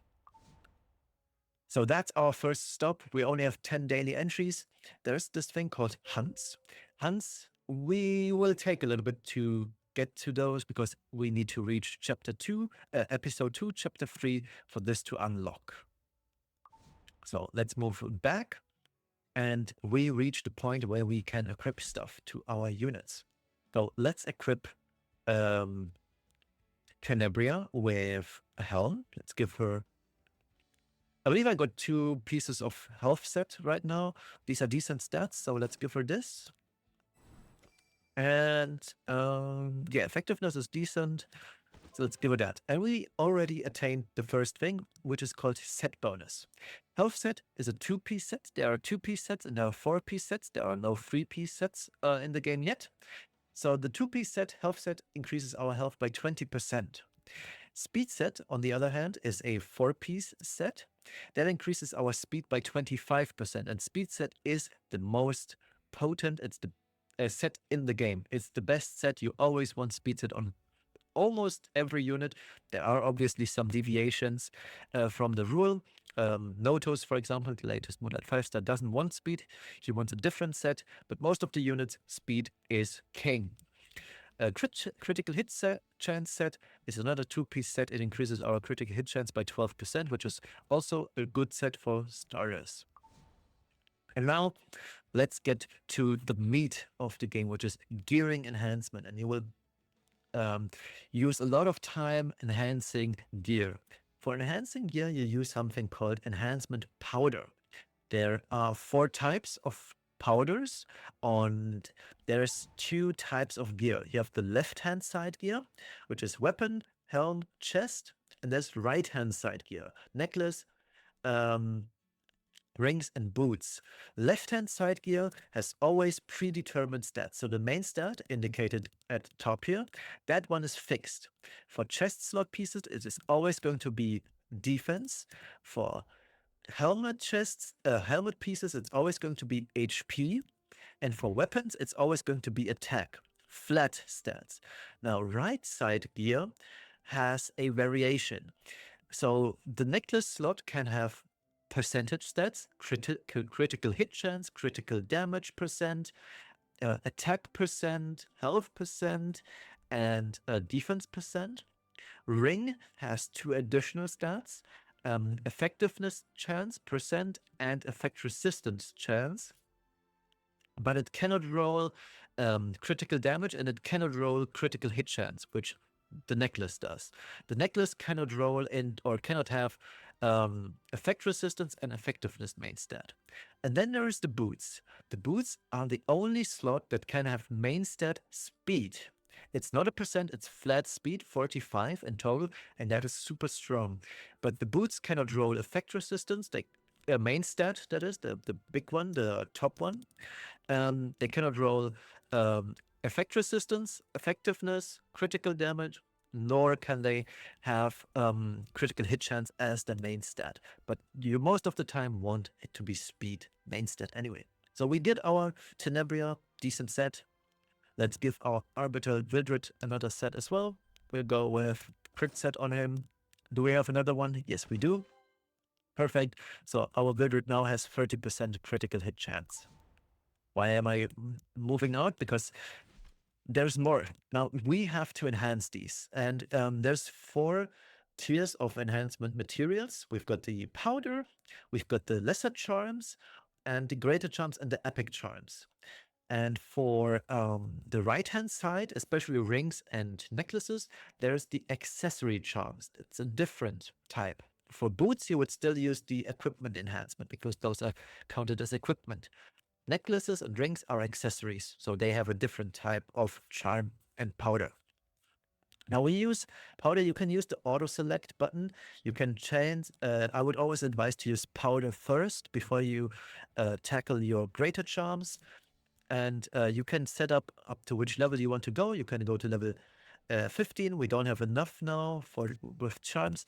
The enhancement guide. Now this applies for all levels of play. At the beginning, especially when you're trying the game out, any stat you get is whatever. It's good enough. But later in the game, once you start getting level 85 pieces, same applies to level 88 pieces. We've seen that one in the battle pass for the arena. Level 88 and level 85 items, I would always suggest going to +6. Now there is different tiers to items. We now have a purple piece. What it's called, it's a heroic item. There are epic items. They have a red background. We've seen this in the arena rewards. Let me quickly go into the arena again. Let's check out the battle pass, and we see this is an epic weapon. We see the red background of it. It's easier visible in this helmet. When you see the red background on the item, you know it's an epic helmet, even though, yeah, it says epic right next to it. And usually on these items, especially when they are level 85 or 88, you want to go to +6 enhancement right away, because 2 rolls are rather common to do. And it's, especially when you do it with charms, it's net neutral in terms of powder and dust in general. So for now, we'll check a +3 roll. What does it give us? Rerolled effect resistance. Every item has, or every stat has different roll ranges. There are things called min rolls and max rolls. Percentage stats such as health, effectiveness, defense. No, let me start over. Attack, defense, health, percentage stats, as well as effect resistance and effectiveness have a range of rolling from +4 to +8, meaning a +6% is a good middle ground. And we call a +4 roll into attack percent, into effect resistance percent, a min roll, a 5% is a low roll, as well as a 7% is a high roll, and a 8% is a max roll. Now let's see where the next level gets us. So we'll enhance this to level 6 now. Let's see what we get. We gained attack percent, 7% in this case, which is considered a high roll. Now, critical damage or critical hit damage has a roll range of 4% to 7%. Then there's critical hit chance. Critical hit chance has a roll range of 3% to 5%, so very narrow. And these have various tiers to them. So a 5% critical hit chance is worth in terms of equipment score. We see that at the bottom. 5% is the equivalent of a 7% roll into attack percent, for example. And then there's speed. Speed has a range from +2, +1 on heroic pieces, which is the reason why you don't usually roll heroic pieces. But let's pick the red pieces, the epic equipment pieces. The range is +2 speed to up to +5 speed. Now keep in mind, the chance of rolling a 5 speed is 0.3%. Very unlikely. So most of the time people are content when they roll +4 speed. That's the gold standard. So epic pieces +2 up to +5 speed, but +4 is the gold standard. And you want as much speed as possible. Speed is the most desirable stat in the game. Now, we do have speed here, speed 2, that is a very low roll. In this case, we can use a greater equipment charm. This gives us 7 levels right away. Let's see what we get. So we get 2 skill ups, because, or even 3. So because the tiers for each skill up on the equipment pieces are +3, +6, +9, +12, +15, at which point we will gain stats, and we see the 4th stat unlocks at enhance +12 in this case. Epic pieces, the red ones, they have 4 stats right away. So naturally you see those pieces are more valuable than the heroic pieces, but because on the heroic pieces you essentially lose 1 roll. Now we have to unlock this, so we are locked out of a different stat, because maybe we wanted to roll another another critical hit chance roll. We lose that roll effectively because we have to unlock the 4th perk. On epic pieces, the red ones, we do not have that disadvantage. We can just go to +15. We have 5 chances of rolling into speed, for example, 5 chances to roll into critical hit chance. That means the gear is more or less likely to be a lot better than the purple pieces, the heroic pieces in this case. Now, in this case, we were rather unlucky. We didn't roll speed at all, but we get a max roll on crit chance. We also got a high roll and a max roll on effectiveness, because +15 means we rolled +7 and +8. That's very nice. Let's keep rolling this and see which additional stat we gain on level 12. We gained defense percent 5%. What does this tell us? 5%, as we just discussed, that is a low roll because the minimum is 4. Too bad, but for now, this is sufficient. We keep going up to plus 15. What I'm doing isn't super effective. You should always go into small increments. So be very, especially at the beginning with your materials, because you won't have that many. So the final roll went into critical hit chance, which is good for Tenebria. She wants to crit. More crit chance means more damage. And we finished our first piece. And we can see the direct impact. It does a lot. Now let's finish this piece too. Let's go to plus 9. We can't with these. So we gain 1 level here. And always go in small increments when enhancing, because they have a chance, as you can see, to be a good enhancement or great enhancement, which increases the XP per charm by a lot.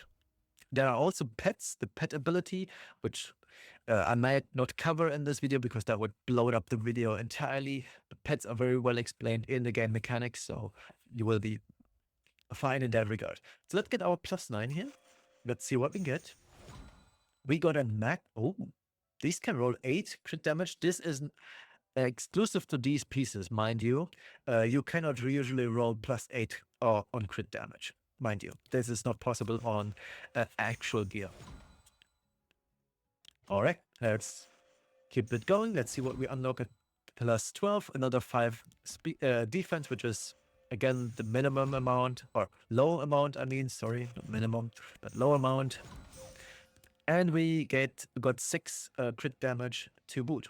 Decent stats. We'll keep it that way. And we significantly increased our health. We now have 5.4k. We have a lot more attack, 87, which is quite a lot considering where we're at right now.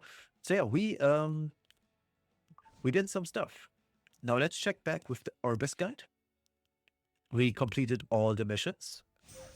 So let's keep going. We get more gear. Now we get epic weapons. We get an epic weapon, we get an epic armor, and we get a new set. Sadly, it's only 2 out of 4 pieces, but these are still decent pieces. They have good stats. Yep. Let's complete the mission. We also completed a couple more missions in the process. So let's get those. And now this game wants us to complete the game. And again, the Orbis guide, the perfect way to follow the game and what's upon us. So here we see the next rewards. We can push ahead or go ahead, and we have a selector, which is going to be very nice. A Covenant Summoned Hero. Very good stuff. As you can tell, the rewards, they go up quite a lot. By this time, we are supposed to finish episode 1, chapter 5. I wish to protect 30,000 player XP, quite a lot. And then it just keeps on going. A lot of good stuff that we're getting, an artifact selector even. So here's a free 10 summons for 2 days. We get a guaranteed Soul Weaver, though it doesn't allow us to get light and dark heroes, and a lot of stuff. And here's one of these very good pieces. This is a speed set with good stats, not perfect stats, but still good stats. We get a free single summon on the Moonlight banner. So a lot of good stuff coming in here for all ours. Now, we have a Moonlight 5-star pull. Let's see who we get. It'd be very unlucky if we got Arbiter Wildred, because we already have that unit. However, and that's the good part, is we get to choose 1 out of 3. So let's see. Also, by the way, at level 7, we unlock Landy. She's a limited time hero. Super cool that you get this unit for free. We also get optimal gearing for her on level 8, and on level 9 we get her personal artifact. Super cool stuff. I love that the developers did this. But no further ado, let's do our Moonlight 5-star poll. And let's see which powerful unit we get. All right. We get a warrior hero. I'm excited. We got Kaveric. Very, very good choice already. All right, let's see who is the second option. A tank. Fallen Cecilia, or in short, FCC. Another very good option. And a mage. Let's see who this is. Architect Leica, this is a dud. Now, out of these 3, if you were to get either one, Fallen Cecilia or Mediator Kaveric, both perfectly fine choices. You cannot go wrong with either case, but Mediator Kaveric, he is the best choice out of all. He has such a huge range, and he's a very, very strong unit. Even to this day, he sees play in a lot of modes. So if you are lucky enough to get him to pick Kaveric, I'm going to pick him because he's an amazing unit, and he's going to make, especially this short video here, a lot more easy. So very, very good pull. Let's keep on going. And to get Landy, we need to play a little bit more for the story. That's going to be nice. And we will be looking at another Moonlight hero on level 20. So that's going to take us a while. I probably might not reach this within this video. But yeah, we got ourselves Kaveric. So let's level the guy up real quick, because he is one of the best heroes in the game. We can get him to level 48 right away. We shall do so because he's that powerful. All right. We shall also give him some equip. We can do equip on. This just blindly does things. For the time being, we'll give him the crit damage item over here. We'll give him a speed item over there.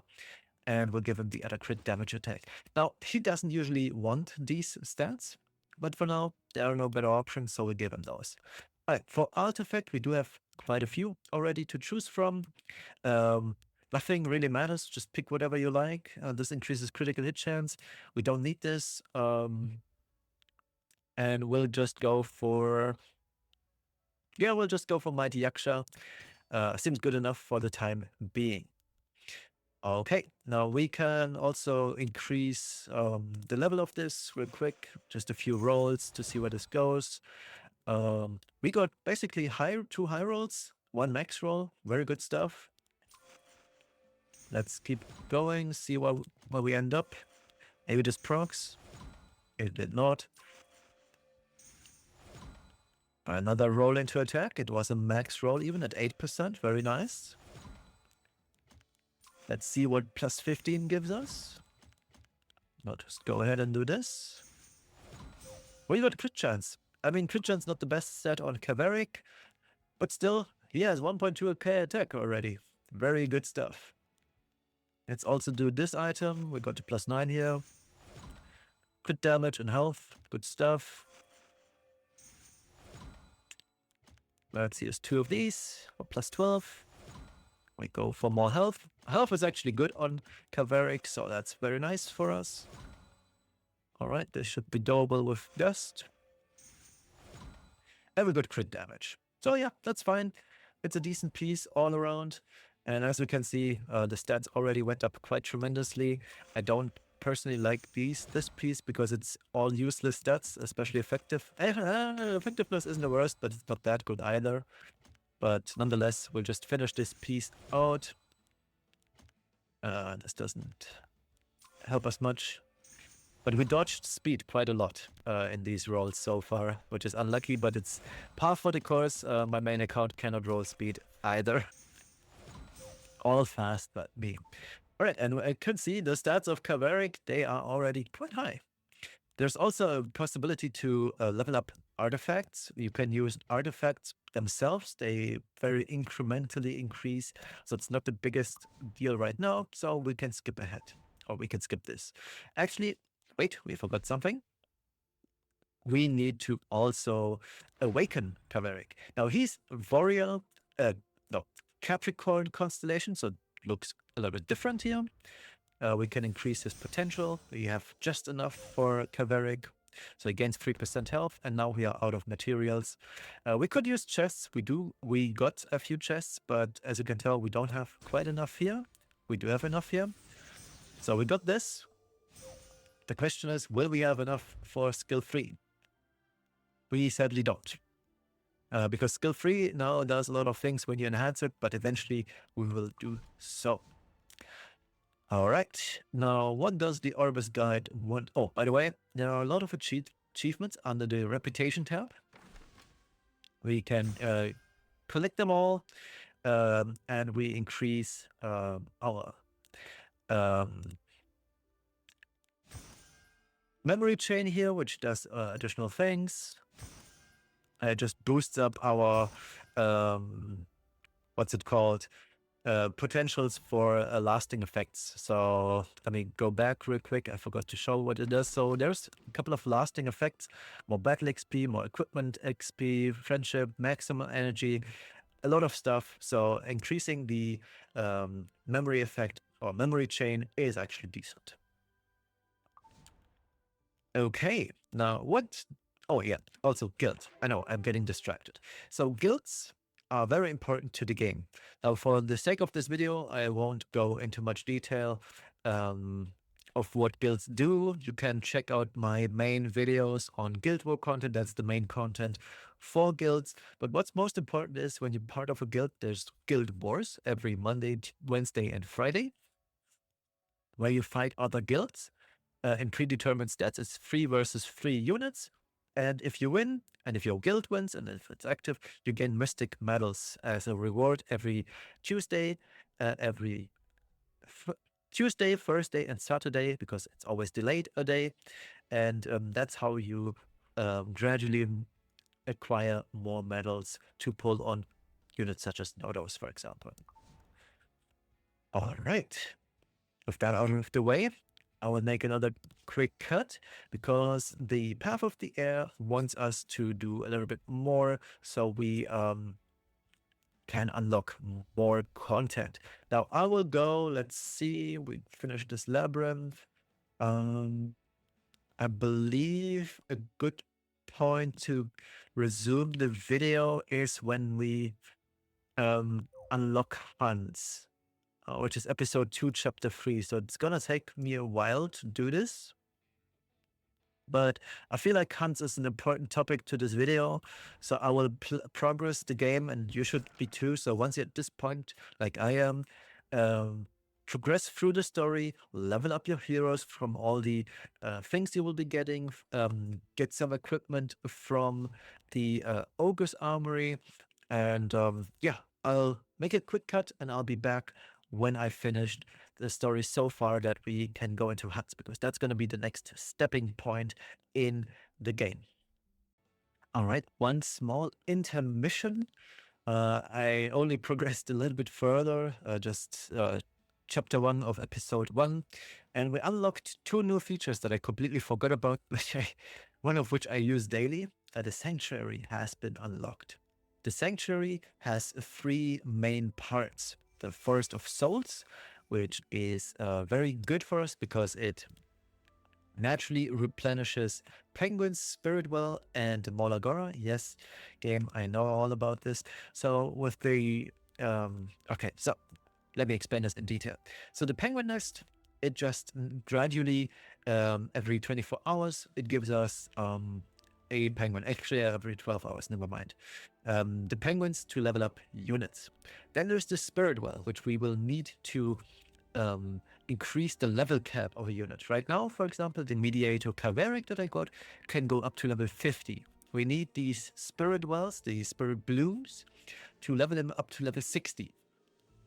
And then there's the Molagora, once per week, every Sunday for me. In this case, now this account will be different, as you can tell.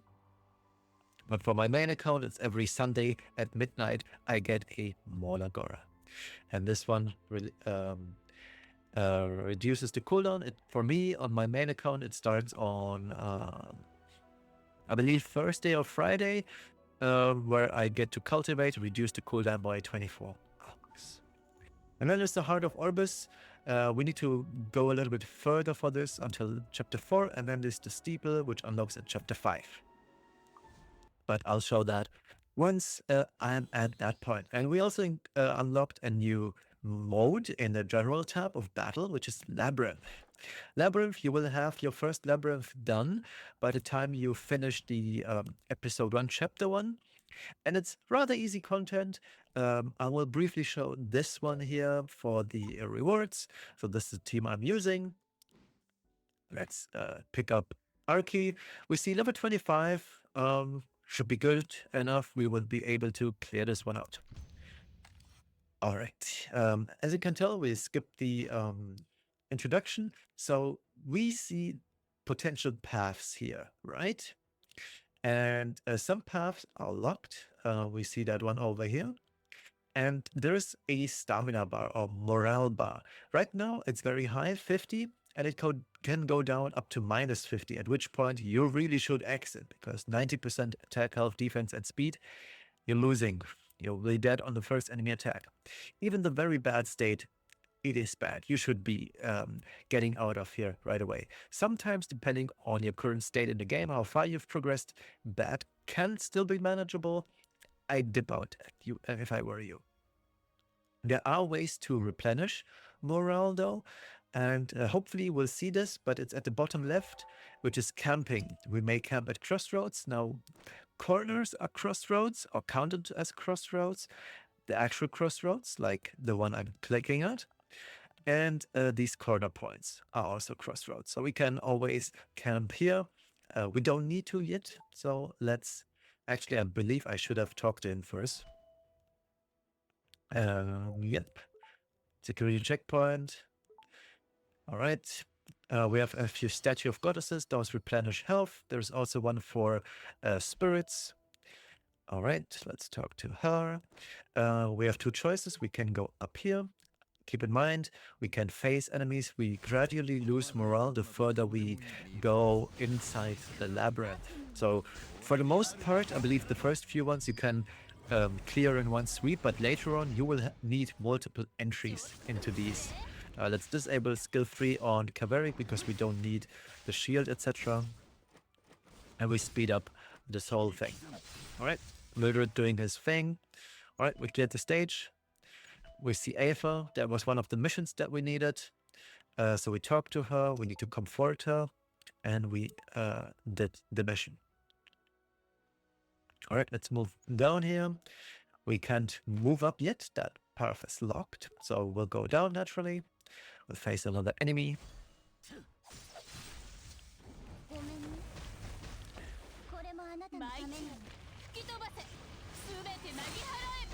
And if you're wondering at this point whether you can turn off the skill animations, no you can't. But that's the charm of the game. I really like it. I really like seeing the amazing animations of the game, so yeah. Alright, for this case, because this is a boss type enemy, let's activate Kaveric skill 3 because this gives us an attack buff as well as immunity. So, very good stuff. Unless the attack buff is part... Oh, the immunity is part of the awakening. Yeah, and Kaveric deals pretty good damage. He deals even more damage when you have his additional perks unlocked, but that's for very much late in the game. Alright, let's check what we have here. We've got a chest. So always make sure to check every crook and canny to gain more stuff. We just got 50 skystones just for exploring. So here we can use our Guardian, right? So I'll use the Guardian here. It has a specific animation. We deal quite a lot of damage to the enemies, as you can tell. So make sure to use it. Especially in the beginning, it's fine to use it whenever, but at some point, especially in the Abyss content, you want to strategize and keep in mind when to use this buff, because it is rather important in Abyss, especially in Challenge Abyss. Alright. And as you can tell, the Guardian is rather expensive as well, right? We have 20 souls, but we still need 8 more. We have 24 souls now. But we finish off the fight before we need this. All right. So at this point, we could run away because we are at -5 morale. Whoops, that was not intended. Yes, game, I noticed. Yeah, we have a lot of bad stats. So what we're going to do is we're going to camp here.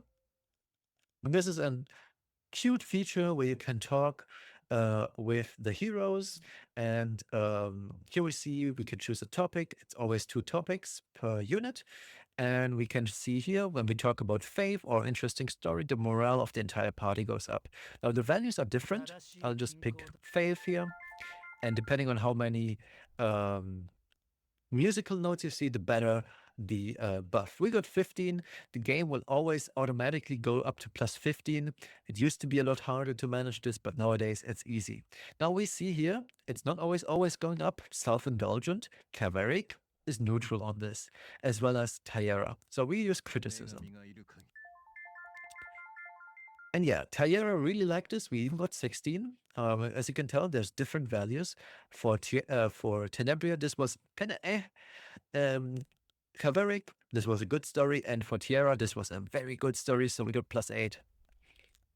There is a bot called Cecilia Bot Timeline. It's a website you can check for the best possibilities in terms of camping. So we got a lot of more morale, so we can keep exploring the labyrinth a bit more. Let's put this on auto and keep on fighting because our level is good enough. Yeah, as you can see, that's why I picked Kaveric. He not just provides a lot of useful buffs, immunity once enhanced, also a good shield attack buff on his third skill. So Kaveric is a super versatile unit and he deals good damage. Another perk when he skill once, as you can see, the Tiara moved up the CR bar, which is incredibly potent. Any CR bar manipulation, be it positive for you or negative for the enemy, is always a huge upside for you in the battle. Alright. Very good, Tenebria. And there we will be able to meet another corner. We got a leaf, very good. Let's check. So we have the opportunity to meet Huchi in the middle.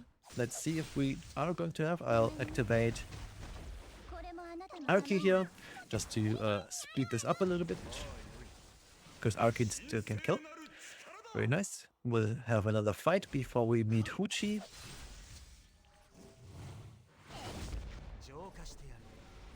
Alright, Kaveric finishes the first mob. Perfect. And here we've got Huchi. Huchi has random stuff. Most of the time the artifact stuff, just skip it. You can buy the charms. Keep in mind, these cost gold, not little gold. We only have 940,000. This costs almost 20k. This is even more expensive. But for now, I'll buy this stuff. The Great Accessory Charm is very expensive, but it's also very good for us at the moment. So we'll get it too. Alright, we are -4 morale. We will make it to the corner though. That I'm pretty sure of. We only have one fight. We can always check for more fights. But we also have one Arki buff for us. Critical hit chance increased, damage attack increased, and all our units are attack scaling. So that's very good for us. Right, let's hope we don't lose Tiara. We don't actually. Very nice. We're doing some damage. Let's see if we sleep the enemy. That'd be great. Awesome. We got everybody through. And now we reach the corner point. At this point, it's rather risky to go for the chest. We can always go back freely onto the previous points. The enemies are defeated, so we don't have to fight them again. But there's, at the time being, no reason to keep exploring. So we'll finish this out. We got all the missions. But there is a mission to fully explore. As you can tell, we could get a weapon, a 78 weapon. That is the same equivalent as 88 weapons, but worse. It's still decent for beginners. It has decent stats, so it's a good piece. And you can just go in. It doesn't cost anything. We get free bookmarks if we get the chest. So I would advise you to do this content. You unlock the next stage by finishing the previous one, having 100%. We don't have that yet, but that's content you can freely do because the first 4 aren't that hard. So you should, at this point in the game, you should be able to finish these out. All right, that's it for this part. And now I will actually go and do some story content, and I'll be back once I unlocked hunts. Another small interlude in this video. I just unlocked Landy in my Milestone of Radiance, and I got her optimal equipment.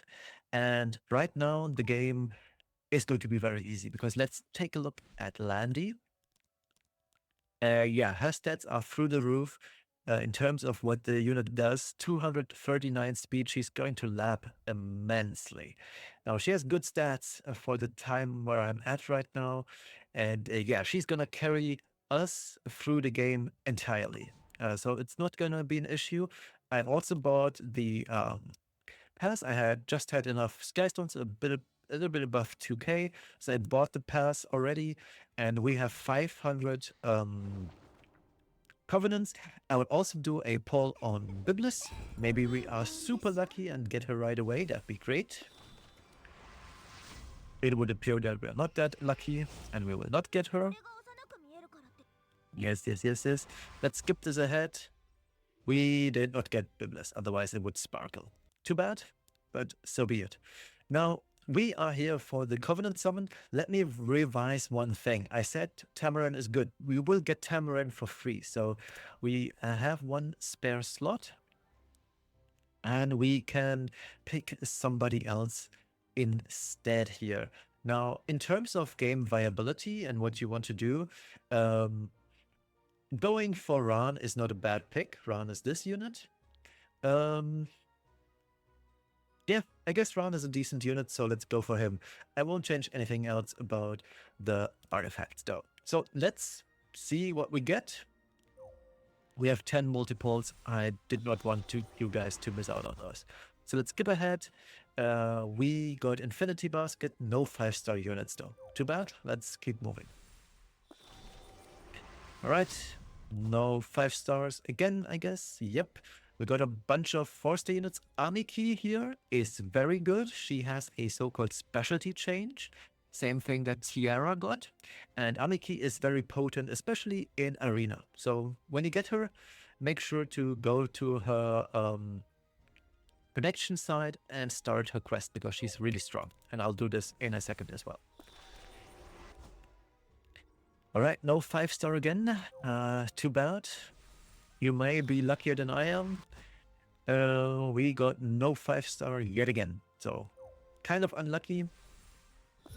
Oh, we got a Moonlight 5-star. Oh boy. We got incredibly lucky. Do not expect this from this. I'm just telling you straight up, do not expect a Moonlight 5-star from this pull. This is beyond lucky. Even on my main account, I haven't gotten this lucky on these pulls. So, yeah. But if it happens, you will be ahead quite a bit. All right. Yeah, Januta, we don't really care. Let's see who it is going to be. We got Leah, okay. Leah is getting introduced very late in the story, by the way, so it's kind of funny to get her this early. All right, the Moonlight 5-star. It's a tank unit. Who do we get? We got FCC, Fallen Cecilia, the unit that we had previously on our selection. So that's a really good pick, or a really good pick up, so to say. Nice, let's keep on going. Nothing of 5-star, but yeah, we got Fallen Cecilia, which is an amazing unit. We get another 5-star. I'll skip ahead because it will come down here. Let's see who we get. We got Fenna is so good. In this case, she was on our wish list, so that was guaranteed to come. There were only 2 outcomes now, and either it is Fenna or it is Rana.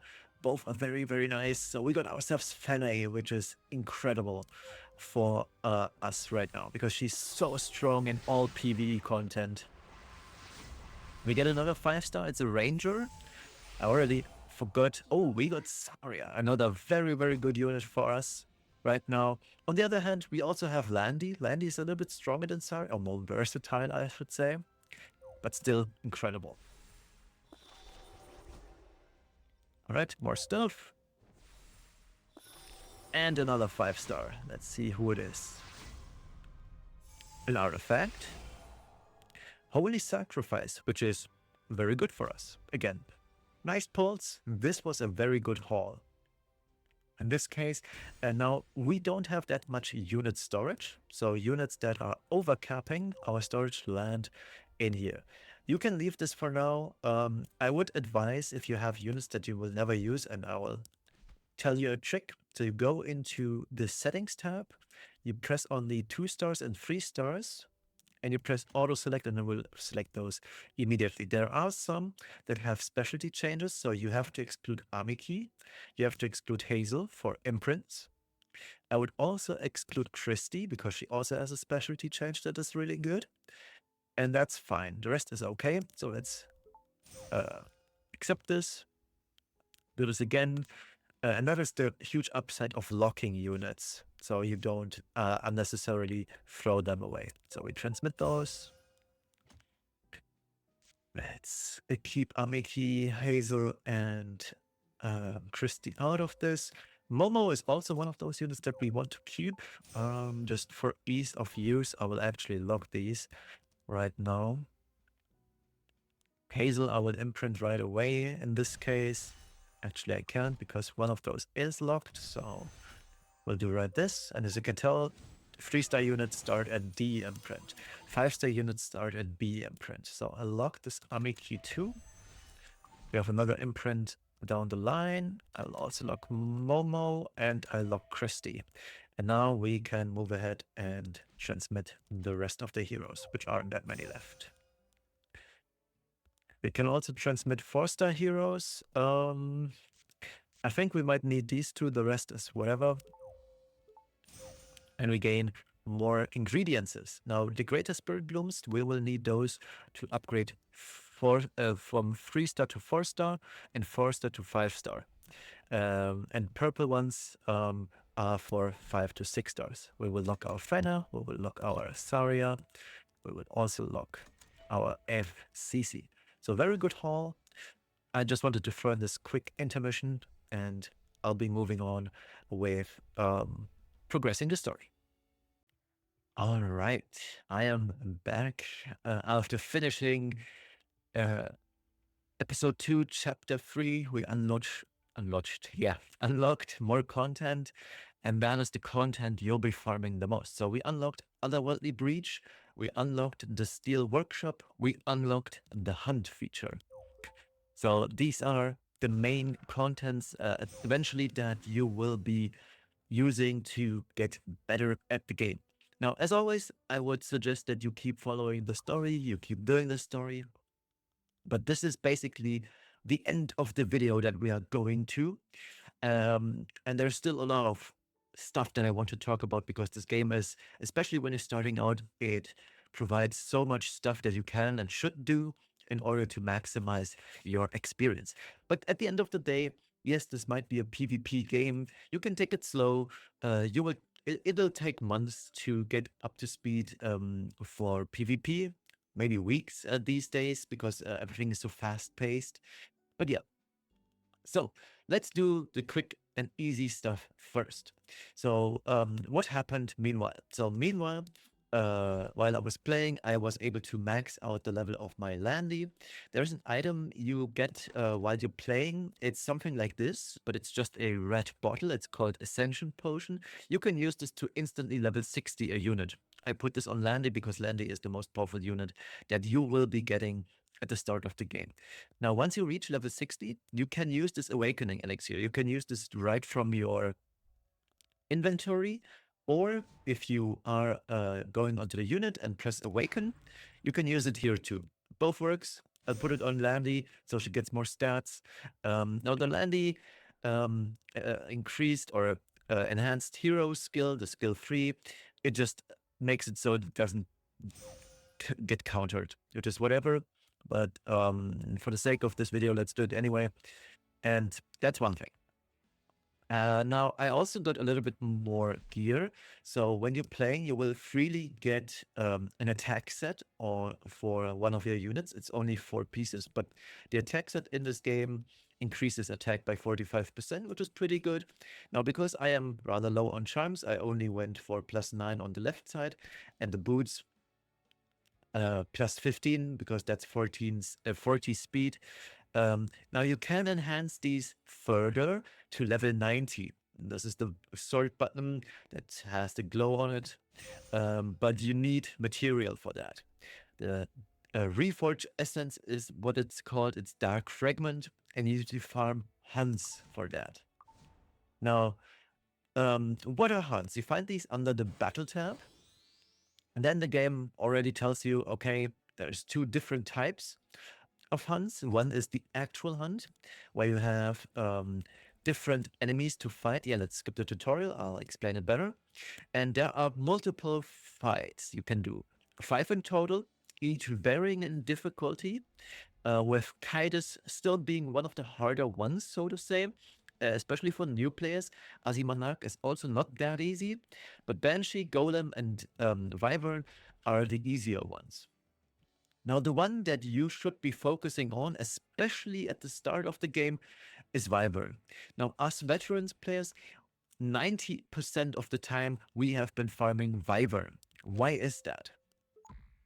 Because the Wyvern hunt provides the best set. So you can see the obtainable sets here. We can get critical hit set, we can get the hit set, and most importantly, speed set. Speed is the most important stat in the game. You want your units to be fast, very fast indeed. So everybody is farming speed set as it should be. Now there are multiple difficulties, and that applies to all the 5 hunts. We've got normal mode, we've got hard mode, we've got hell mode, and otherworldly mode. Now for normal mode, let's assign a guardian. These guardians, they have varying abilities. Like this one decreases defense for the enemies. This one just provides a barrier and resets school cooldowns. Whoops. Oh, I believe the date rolled around. Yeah, I guess I'll make a quick cut and I'll be right back once the game is back to normal.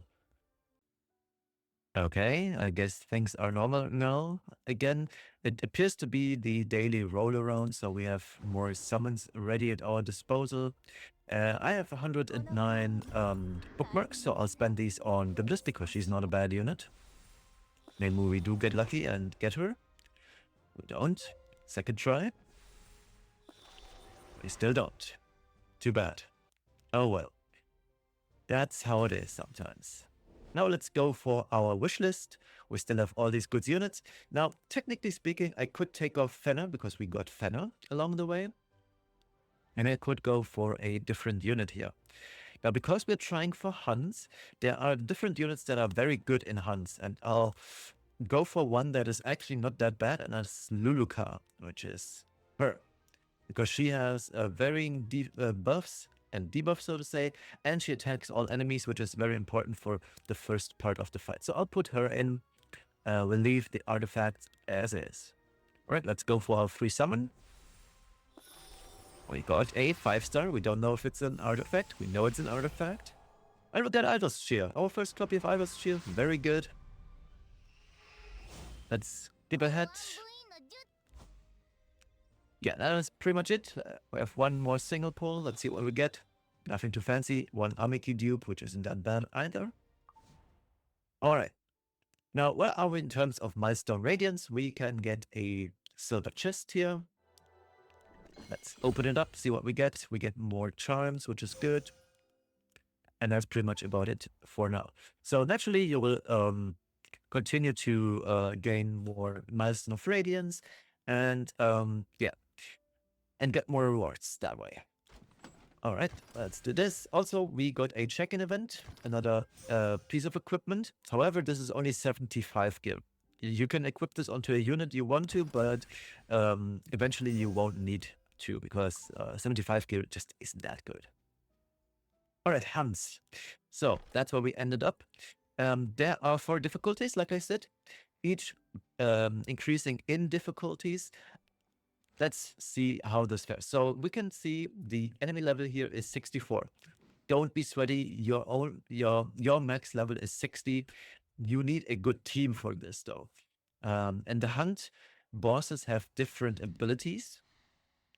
So what I will be doing right now, because one of the best units, and you should be preparing blue units for this. So I will quickly level up my Fene if I could. But that's a non-issue because at this point in time, when you are playing the game, you will unlock a feature called Grace of Growth. This allows you, and we have 2 slots here, This allows you to register 2 units that will then be maxed out. So let's register Fanny, and now she will act as if she is level 50. Now to gain level 60, we will need a unit with fully enhanced skills. We don't have that yet, but we'll get there rather fast, and I'll show you how. So let's pick a second unit. Which one can we go for? It should be a blue unit. So Furious isn't that bad here. We can use Sigrid, because Sigrid is a decent damage dealer. And now we give these units some gear. And Sigrid was one of the OG characters for the mode for Wyvern hunts. Whoops, wrong tab. So you can just go for equip all, and it's going to equip the attack set, which for the time being is all right. Now for Sigrid, we want to use Daydream Joker because we want to increase her damage that way. Now Fanny is a special unit. She has natural critical hit chance increase, and she doesn't scale off of attack naturally. She does, kind of, but her main stat is HP.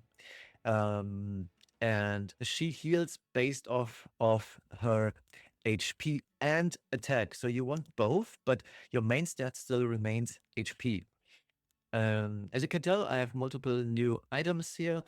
None of those are really that good, I'll be real, but we don't have much choice. So we'll go for the level 75 stuff here. Yeah, I can't even do much on this, and we can't make the set. So what I'll instead do is I'll just equip all. It's gonna give her some stuff, and that's hopefully good enough for now. We'll give her Idol's Shear, because we got that. And this still won't make the cut, but we'll get there, trust me. Now, there's also one thing that I'd like to briefly mention. It's the secret shop. This allows you to roll for gear and items, but do not spend sky stones to refresh until you're level 11. We are currently level 2, and it gets progressively more expensive to level up this whole thing, as you can tell. And from this point on, from level 5, it requires your rank, your player rank, to be increased before you can continue. And as you can tell, there isn't much to do right now. It's really not worth it. We also unlocked something called the Sanctuary along the battle time. I mentioned this briefly in my earlier part of the video, but there's 2 new parts. The Heart of Orbis, which is just a time-gated clicky event where you can get multiple rewards. You can see the growth of Heart of Orbis. These are the rewards you'll be getting. And the boon is what you can attain at the time. Now, when you max this out, and it takes you around about 3 months to max this out, this is what you can get. You can get super powerful gear. That gear is actually really insane. All of these pieces are really, really good. I should mute my phone because it's keep on ringing. And yeah, these are insane. You also get a Moonlight 5-star ticket, but this is insanely rare. I've been playing this, or ever since I maxed this out, I have never seen any of these pieces. I have also never seen any of these pieces here of the +9s. What you usually see is what is coming here from the S rank. That is what you usually get. If you're extremely lucky, and you can see a few people have been very lucky, it's always going to be other people and not you, trust me. But that's how it is, and it takes a lot of time. You can claim this boon once per month. So well, we check this out. So we get some stuff here. You can store it. You have up to 5 storage rooms. You can freely throw this out if you feel like, I don't need this anymore. But it's a good thing in general. And what you want to be looking for is leaves, because that's your main resource later on in the game to do stuff. You cannot have dupes. And as you can tell, my level increases continuously. And you get more purification stones every Monday of the week, and once per month when the month rolls around. So there isn't much to pick here right now. And that should be pretty much all the rewards that we can get. Yeah, gold is also possible. But let's just finish this out. We could store this as well. This shouldn't be enough for one level. We should have enough on Monday when the week rolls around, and that's when you have enough for level 2. Level 2 will give us a few rewards. Fire connection, those are targeted fire unit pulls. It's only 3 to 5 stars, so don't get your hopes up. 1 more Agora, 5 leaves, and some gold. And this progressively increases with each level. Alright, and then we've got the Alchemist Steeple. You need so-called cubes to get those. We don't have any cubes because we haven't done any hunt runs so far. So I'll show you right now what these cubes entail. So let's go into a hunt. Let's go for the Wyvern hunt. Now, because this is a fire type enemy, our very strong Landy sadly won't make the cut. She's actually, I'll still try it, but I don't believe it's going to be much helping much. So we'll put in Fene. Whoops. We'll also put in Sigrid. And technically speaking, you want a tank hero to be soaking up all the damage. Now, we don't have a tank hero, so I'll just use my Mediator Kaveric and see how this goes. We still might end. But let's give it a swing for now, and I'll adjust along the way. There's 2 stages always. Landy actually deals quite good damage here. Alright. I should have probably deactivated, so I'm ordering. This is not me manual playing. And as you can tell, Fene injures herself. Max HP gets reduced, and the damage is insane. Even though she's only level 50, she deals quite a lot of damage. And when she now uses her basic skill, she will heal up our team. Now, we're not damaged right now, so she cannot heal. All right. Oh yeah, because we don't have a tank, it's random attacks. I forgot. I haven't manually checked Survivor in a long time. Or is it random actually? I don't know. I don't even remember. Now, the way you usually want to do this is you want somebody to have death breaks and all that good stuff, so deal more damage. So you want to maximize synergies on your team. Alright. And that's the first stage done. And now we will get... Oh, we did not get gear. Too bad. However, we did get the good currency, the so-called Abyss Drake Claw, which is the crafting material for gear. And that is very important. We also get a lot of other goodies. So there's a chance to get Powder of Knowledge, which you use to buy artifacts. You can get Mystic Medals, you can get Sky Stones, you can get bookmarks. A lot of good stuff coming from that. We also unlocked expeditions, but these aren't available at the time. Now, the next stage, level 80. This sounds dangerous. Trust me, it is not that dangerous. But level 80 also has a chance of dropping level 85 gear, which is the things that we want to look at. Whoops. So you can check for recommended formations. The game suggests going, this is a very old suggestion, and it's a very good one. It's the goated, this one here is the goated formation that everybody used back in the day, minus Breek. Before Breek, it used to be... oh my god, who did it used to be? It's so long ago, I don't even remember, but I know that Movie, Furious, and Secret were the go-tos, and I believe...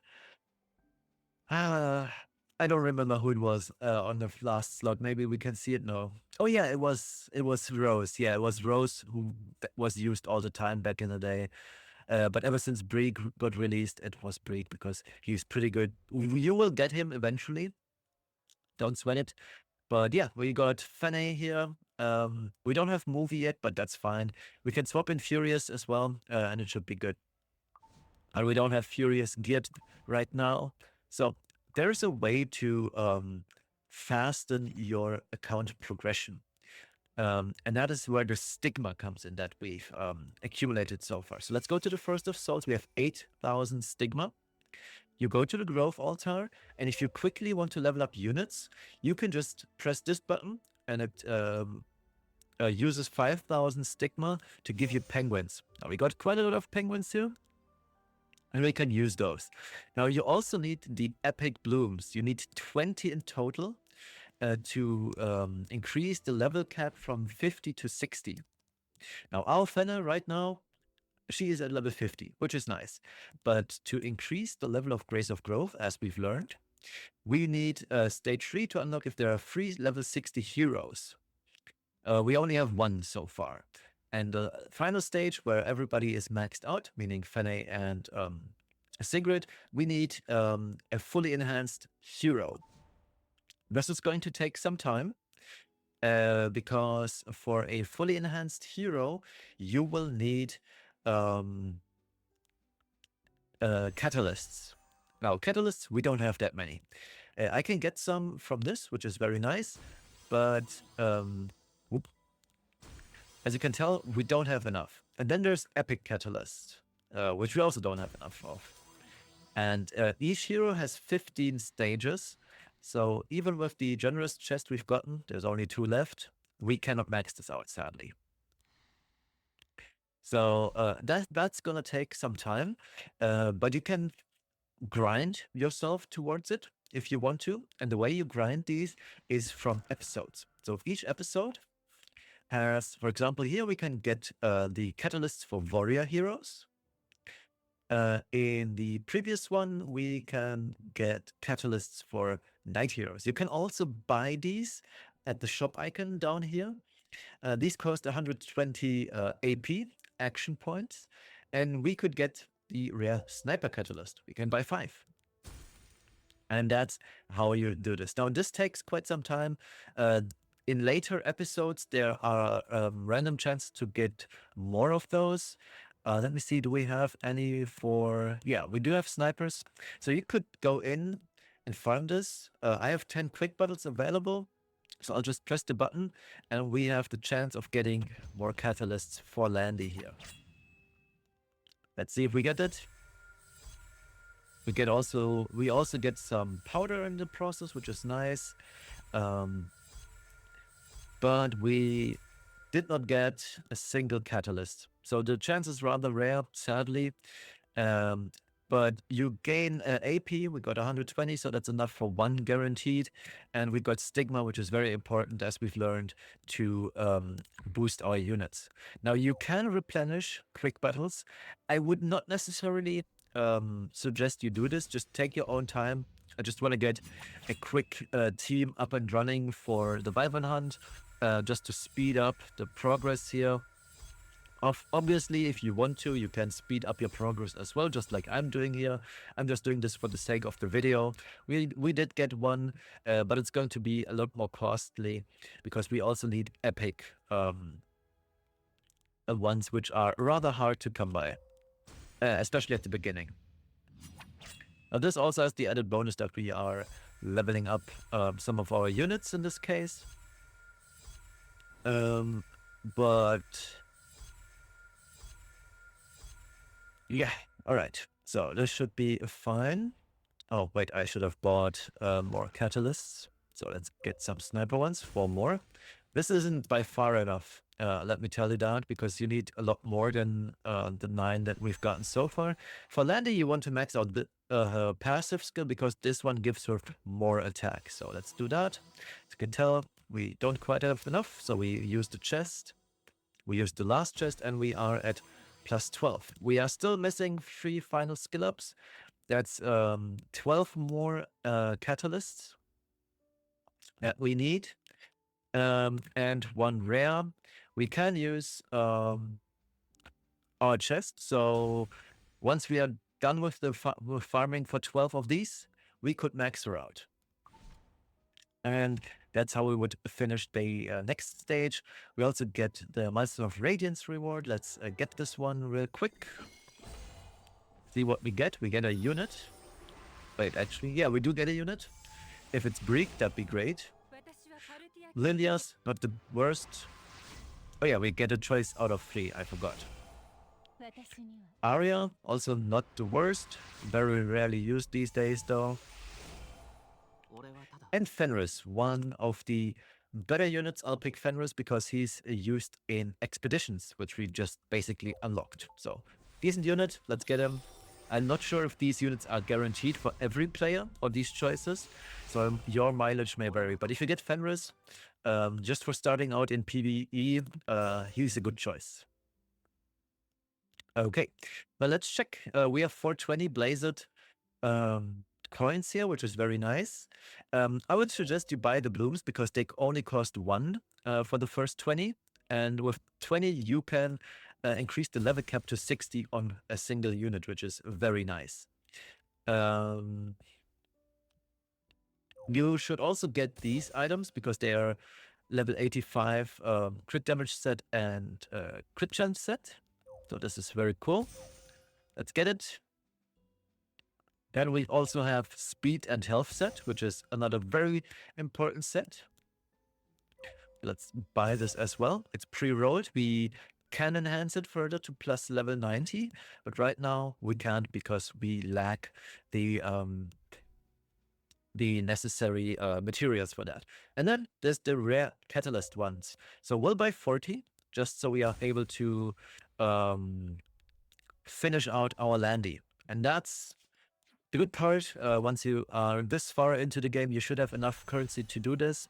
And now we can finish all the skill ups for our landy. And that way we are able to complete one more path for aggressive growth. So we finished this stage, but we need to unlock every part of it. So we need 3 heroes at level 60. We can do that. We can get a second unit to level 60. The next one is Arbiter Vidret. He's already at level... Oh yeah. We need to complete the Moonlight's Blessing, so let's use Kaberic instead. So as you can see, we bought the 20 Spirit Blooms. You can convert greater and lesser Spirit Blooms to Epic Blooms. It's just very costly. But here, let's do this. We increase the level. And then it's going to take us quite a bit of penguins to level them up to level 60. We'll get there though, don't worry. Whoops, wrong tab. We should also be leveling up our Tenebria here. So let's go into the lobby. Let's go into the sanctuary. And use some of our stigma. We got 12k. So we use the 12k on penguins. All right. So this should be good enough for our hand guy or Mediator Kaveric. Yep, that's our second unit at level 60.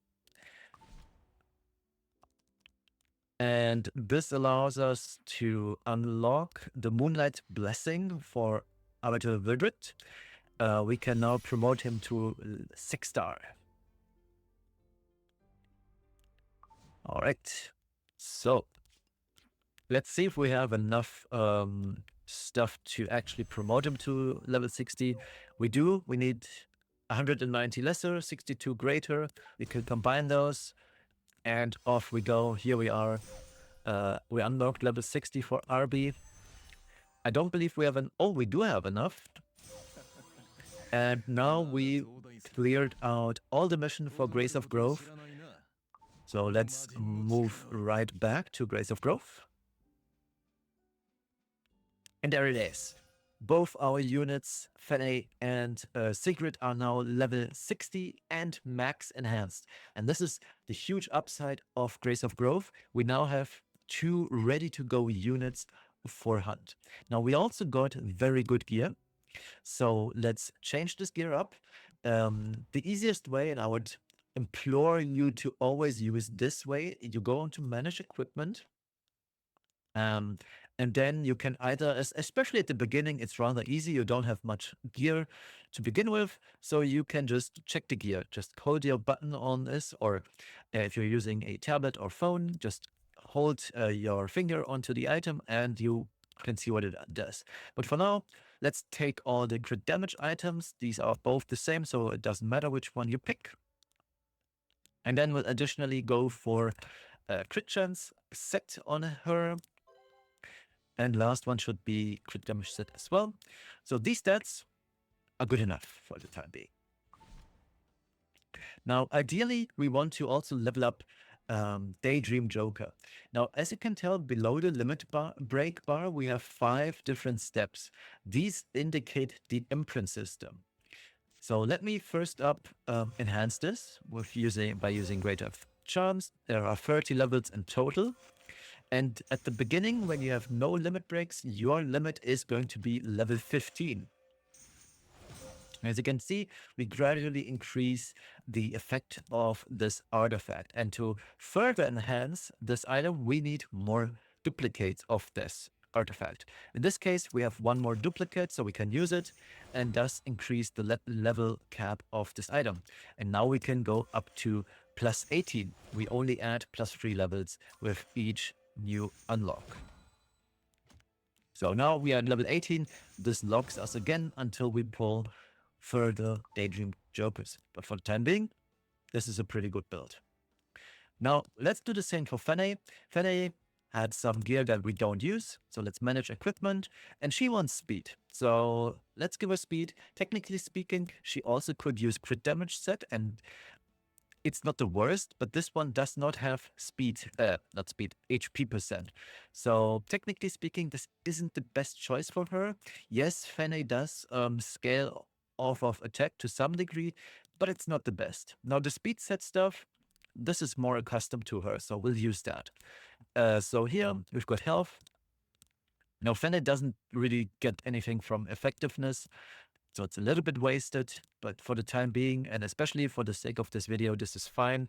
Use the HP set that you got, because Fene wants HP, and this should be good enough. Now, she technically wants 100% crit chance.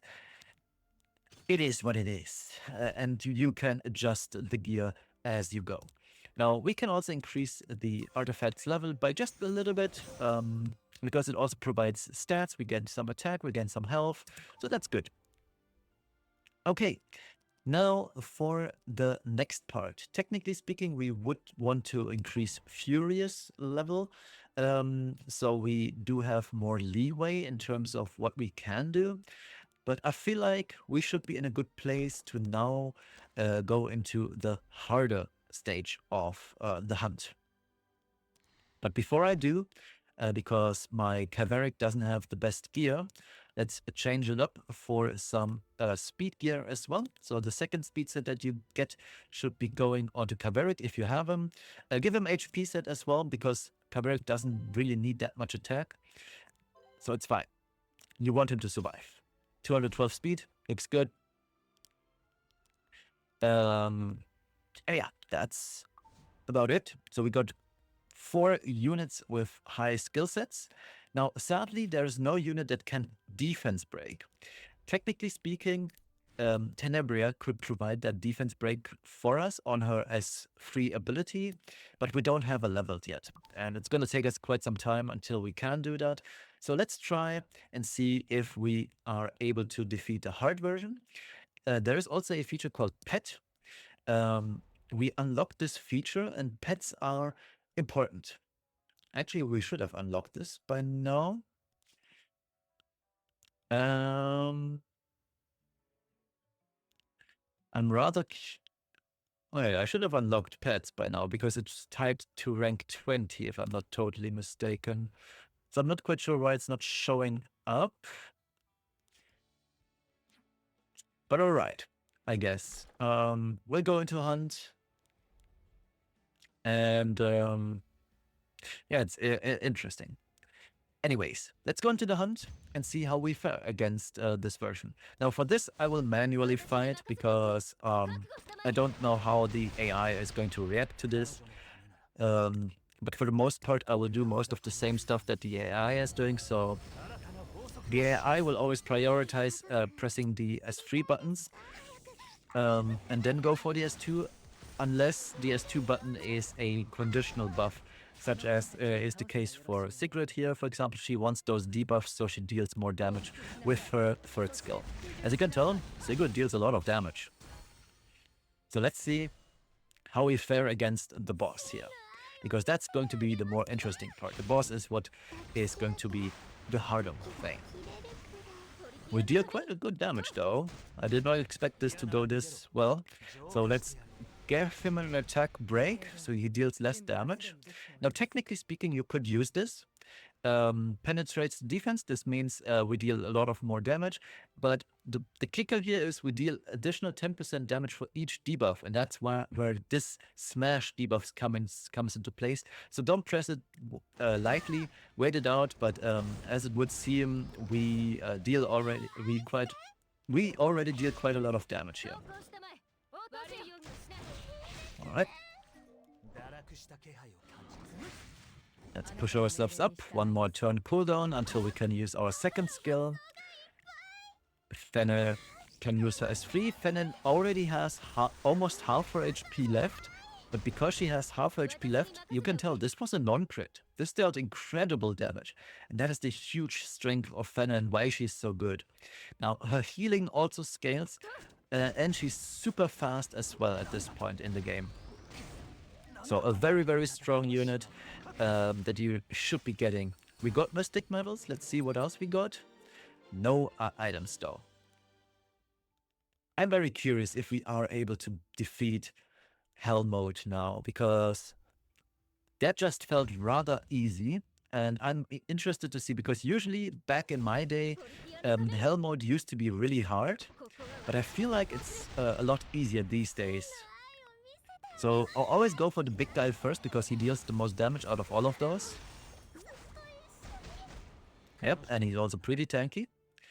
There are no debuffs, so I'll just go for an S2. We'll skip debuffing here. Alright, let's hit this guy. Then I will S1. We'll just do an attack here. Alright, perfect. And now we face the Wyvern. Alright, let's see how he is going to fare against us. Fenne needs one more turn until she can fully attack. And this one has more mechanics, as you can tell. It pushes us back now, but that's fine. Alright, let's see. Can we land some debuffs? We landed one.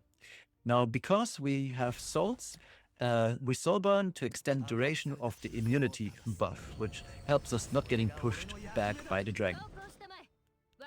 Let's have Landy do some damage. Fenne can use her final skill.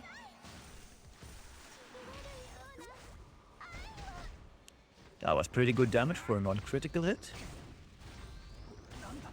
Very nice. Now the boss also dispels us, as you can see, but it's fine. Alright, let's use the skill free. I don't think I can get more debuffs onto the boss, but yeah, this deals quite a lot of damage. And one trick you can use on Fenne is you can soul burn her skill 1, because this increases her healing. Now let's see. Yeah, that was pretty good healing on our Caberic. Let's skill free on Landy, because this deals good damage, especially if she hits. Sadly she missed. But it also CR pushes our units. Now this boss has a priority to attack the front row unit. So make sure that the front row unit is tanky, and that's why we gave Caberic all the HP gear here. The defense break, not defense break, attack break, and yeah, that's how it goes. Perfect, this is super safe, honestly. I'm low-key shocked that we are able to defeat the Wyvern this easily, and that's how you farm. Now, again, we did not get any gear. That's incredibly unlucky. But what we can try, we can buy ourselves some quick battle attempts and see how the game fares. So a full 10 run costs 200 energy. Let's see if the game automatically can win. It actually can. And we finally got a piece of gear that we can check. Sometimes it's gonna take longer. Oh, we got a red piece even. That's very nice. All right, and once the run is finished, do not press close. Go onto the back icon, and then you have arrange. You press that button, and then you can check each item out. So with this, these boots, they're not good. We don't want the flat stat here, so you can just discard it right away. The weapon, technically speaking, not good either, but due to the lack of gearing on our account, we'll keep it for now.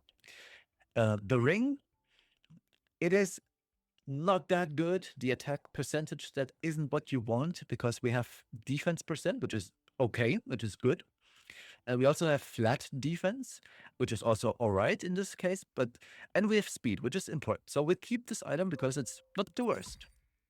Then we sell it, and there's the potential to cube, to extract item. That's where you get the cubes for the Alchemist Steeple. That's where you get your other stuff from.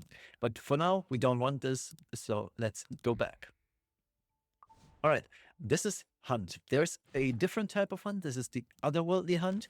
This is very high difficulty. Our team won't be able to make it. It also costs a different type of resource. It's spectral cores.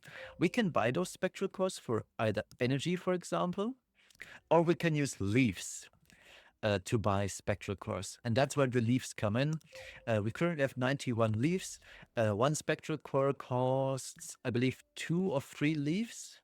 It is 2 leaves, yeah. So it's rather expensive, but the gear you get is incredibly powerful. All right, let's check out the gear, because that's the next topic of the video. How do I tell whether an item is actually worth keeping? So what you should do first is don't sort this by grade, sort this by acquisition. That makes it a lot easier for you to check which gears you have. The next thing is you should always lock items that you have equipped or that you want to keep. Otherwise, when you press manage, it will show all the gear that you have and you can accidentally sell it. Now, I am using this manage right now because I want to sell gear. We don't want any of these 71, or generally speaking, everything that is below level 85 needs to go. It has no place in our inventory. We can sell all the stuff. We are never going to use it ever again. And I would suggest that you press sell, because it gives you gold and it gives you the enhancement material, which you will need plenty of. So let's press sell. And then lock all the items that are already plus 15. Yes, this is going to be a little bit tedious. There's no mass lock feature yet in the game, sadly, especially for newer players. But trust me, you will thank me later when you do this. All right, so how do we determine whether a piece is actually good? Now, technically speaking, this hit set piece is not that good. So for heroic items at the start of the game, you can only go to plus 3 and check for the roll. So what did we learn at the beginning of the video? A plus 5 roll, that is a low roll, as we call it. It's bad. You immediately dump this item. This is not worth your time anymore. We just gonna sell it to gain some of the resources back. Now, more interestingly, we've got this epic piece here. This is an accessory piece. Those are a little bit harder to come by. As you can tell, we only have 12 dust for this, or powder, but we do have some other materials to make up for it. So for heroic pieces, especially those that have speed stat on them, you want to go to plus 6. So for plus 6, we don't even have enough for plus 3. So for plus 6, the easiest trick is 1 greater charm plus 2 lesser charms. That's how you get to plus 6 when you don't have enough powder. So let's go to plus 6 and see how it rolls. We got 2 max rolls in this case. We got crit damage set, which is perfect. We sadly got attack percent, which is that in this case. And usually when you see this happening, you dump the piece. This is not worth your time anymore, because this is an item that wants to go onto units that scale off of defense. And most defense scaling units, they do not scale off of attack. So it's a completely wasted stat in this case. You're wasting gear score, equipment score in that case, of 8 equipment score are wasted. So this is a piece that you should dump. Now, because our account isn't in a state yet where we can afford to dump bad pieces, we will keep on rolling just because we might actually need it. And it still has a chance to roll somewhat decent. So let's check the +9. Ideally, this goes into speed, but it max rolls into crit damage again. So this isn't bad. We'll use the epic charms now to 1 epic charm, to lesser charms to go to +12. It rolls into crit damage again. This was a high roll because it rolled +6. So this is still a very good item, even though we lost effectively 1 roll into this. Let's check out the +15 real quick. All right. Now, usually when you are at +12 or +14, +13, whatever the game hands you, you know that an item is, generally speaking, in a good spot when the equipment score is above 70. Now, for myself, if an item score is at 72 or 75, at this point, I will most likely keep the piece. But at the beginning of the game, you should be sufficient with 65 or upwards, because there's a lot of things that you will need, and stat distribution isn't one of your issues. So we got a speed roll. Speed rolls are always very nice to have. So let's keep this item. We lock it because we want to keep it. And technically speaking, we could also further increase it, as you can see. There are different values attached to this. So for speed set or for speed stat, let me start with this because this is the easiest one. When you roll speed once, you gain +1 speed. When you roll speed twice on your way to +15, you get an additional 2 speed. This goes up to 4 speed. If you roll into speed 4 times, you get an additional 4 speed. However, if you are lucky enough to roll speed 5 times, you do not get 5 extra speed. You only get 4 extra speed. Still, rolling into speed 5 times is incredibly rare, and it's the go-to strategy for all of us high-end players, so to say. We want penta rolls into speed. Ideally, 4 speed rolls 5 times. That is an additional 20 speed. 24 speed after reforging, which is the button on the bottom right. And that usually yields you a speed item that has 28 speed in that case. Now, if you're lucky enough to roll 5 speed, because that is a possibility as well, this goes even higher, but it's incredibly rare. And yeah, generally speaking, the items that the game hands you out, for example, this piece that Kaveric has, this is what I would consider a somewhat decent item. Now, this has 95 gear score. 95 is used to be my it is okay piece. I would keep this. Nowadays, and I'm playing this game for 4 years now, I dump every piece that has below 100 equipment score because I can afford to, because anything below 100 doesn't affect my account anymore. But for starting out, anything above 90 gear score is amazing for you. Even anything above 85 is already very strong and will easily carry you throughout the game. We've seen that I was able to defeat the farming stage for Wyvern with this kind of gear and with these kind of units. So when you have 95 equipment score great pieces with same stat lines like Sigrid ones, attack percent, speed, crit chance, crit damage. If you have those items with 90 plus gear score or equipment score, you will breeze through all the content. All right, let me quickly boot up my notepad so I know what I'm supposed to talk about next. So we got the equipment guide and how to determine whether an item is good or not. Now, there's more ways to attain gear other than constantly running hunts. All right, let's pick this up real quick. And that is the Steel Workshop. The Steel Workshop allows you to use the materials. We've gotten some Abyss Drake claws to craft the gear. Now, you can craft up to 10 at a time, but this is rather expensive, as you can tell. We have 297 right now. Accessories cost 550. And the regular gear, which is boots, weapon, helm, and chest, they cost 400. So I'll do a couple more runs on Hunt, so we can just do one 10 run for our steel workshop. All right. And as you can tell, you also get quite a lot of Radiance in this case, which is very nice. This allows you to progress on that path even faster.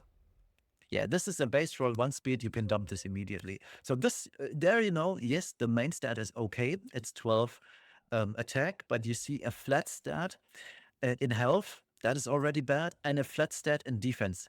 This is really not what you want. Speed can only be flat stats, and any speed roll greater than 2 is good. But this is 1, so we dump it right away. We also got some Mystic Metals, we also got some Powder, we got some Sky Stones back. So it's overall good. We have exactly 550. This was not planned, by the way. And now we can craft. So what I usually do, because right side gear, meaning charms and, not charms, necklaces and rings are the hardest to come by, I will usually craft rings or necklaces. So for the sake of this video, let's do a 10 craft in rings. We see this animation, and now 10 items are presented. You press arrange, and then you check each item. So every blue item you can just immediately mark and dump it. Now we see a couple of items here. We see hit set, which is effectiveness chance, but it has main stat effect resistance. This is kind of counterintuitive. We don't want this item. Now the item over here, this we could roll. This has decent stats. Why not? This one has a flat stat as a main stat. We don't want this. Same applies to this. So whenever you see a main stat as a flat stat, you don't want this. So this applies to this, this, this, and that. No matter what the substats are, you don't want these items. Now this one could argue this is okay. I'm arguing this is not okay. And for these items, at the beginning, like for the first couple of crafting sessions, I would advise you to sell. Later on, when you have more powder, you are more comfortable with this feature, you can press extract to gain these cubes or the cores. So you can get more, once per week, more greater charms. But for now, let's sell, because this gives us some gold back, and it gives us the powder that we need. And that's how you craft gear. Now, with the cores, you can then acquire more gearing. And the good part is, once you get these items here, usually these are handed out through so-called blue boxes. You get those from Guild War usually, or for guild activities. And then you can craft those. But you need special materials, and those would always be epic grade items with random stats, sadly. Okay, now let me make one final cut, and I'll be talking about the last topic of the day. Okay, and this leads us to the final part of the video, which is how you should tackle the game from this very point onwards, where we are in the game right now. Because it might feel a little bit overwhelming, because there's so much stuff to do. You have this blinking item over here with seasonal stuff, with the Trials of Constellation, the Automaton Tower, the Advent, etc. So you can't use the Trials of Constellation right now. You need level 50 account level. You need more story progression in to enter the Advent. But even then, even the basic version, this might be hard, because you need 9 units in total that are geared somewhat. So don't sweat it. This content cycles out in and out every 3 weeks. There's always different content every 3 weeks. There's Halls of Trials. There's expeditions also. So there's a lot of stuff that you can do in this type of content. The Automaton Tower is rather easy, especially at the beginning. There is 5 different levels. Each stage consists of 25 stages. You get a level 88 item at the end of this. So this is good content. This is kind of a roguelike-ish mode. It's decent. You should do this. And then there's this event. You can do this because this gives you modification um, chests. What is it called? Greater modification gem selection chest. What greater modification gems do is you can replace a substat. For example, if I wanted to, if I didn't want, for example, to have this item to have HP, these are the modification gems that exist in the game. There's the lesser ones, there's the greater ones, which have a different roll range, and then there is the epic ones. The epic ones are super rare. You should keep those for perfect items and don't waste them. What you get from the chests that are in this event are these purple ones. You can choose freely which set you want, which substat you want. That's good. All right. But the main content you should be focusing on first is the story, because you get a lot of stuff. You get a lot of free units. You get units such as Aiden. Sure, she isn't that meta anymore, but later on, I believe that's episode 4 or 5, you get Veronica. She's a very good unit that is still used to this very day. She's a very versatile unit. So you should progress the story in the game. Just keep on going. It's going to take a while. Whenever you can, you should also progress in the Abyss. There's 150 floors. You will naturally hit walls at some point. The most prominent wall starts at, or the walls, I should say, start at floor 101 and 102. Those are, for many people, a stopping point. And after that, it gets progressively easier, kind of. I remember when I was stuck on 102, I was stuck for maybe a month or two. And once I cleared 102, I was able to basically one-shot everything to 120. So that was kind of funny. And then there's the challenge mode. You unlock this after level 80 of the regular floor. And the challenge mode proposes different types of challenges. So you have missions, free missions, with incredible rewards. But those missions are somewhat hard because they require specific teams and specific team compositions and approaches to the enemies. So these will tickle your fancy if you're up for a good challenge. Those are fun challenges you can do at your own leisure. Now, this is permanent content. Sadly, the developers do not continue this anymore, so they haven't touched this feature for over 4 years. Ever since I've been playing this game, and this is 4 years now, they haven't added any more floors, sadly. You should also always follow the Guide of Orbis. It leads you through the game. We get more sets, good health sets. This is actually a good set. That's actually really good items, yeah. And it tells you what to do.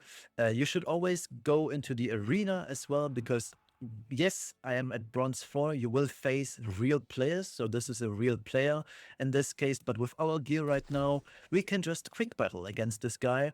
And we will for sure win, because there's only one of him. At level 40, we have multiple level 60 characters.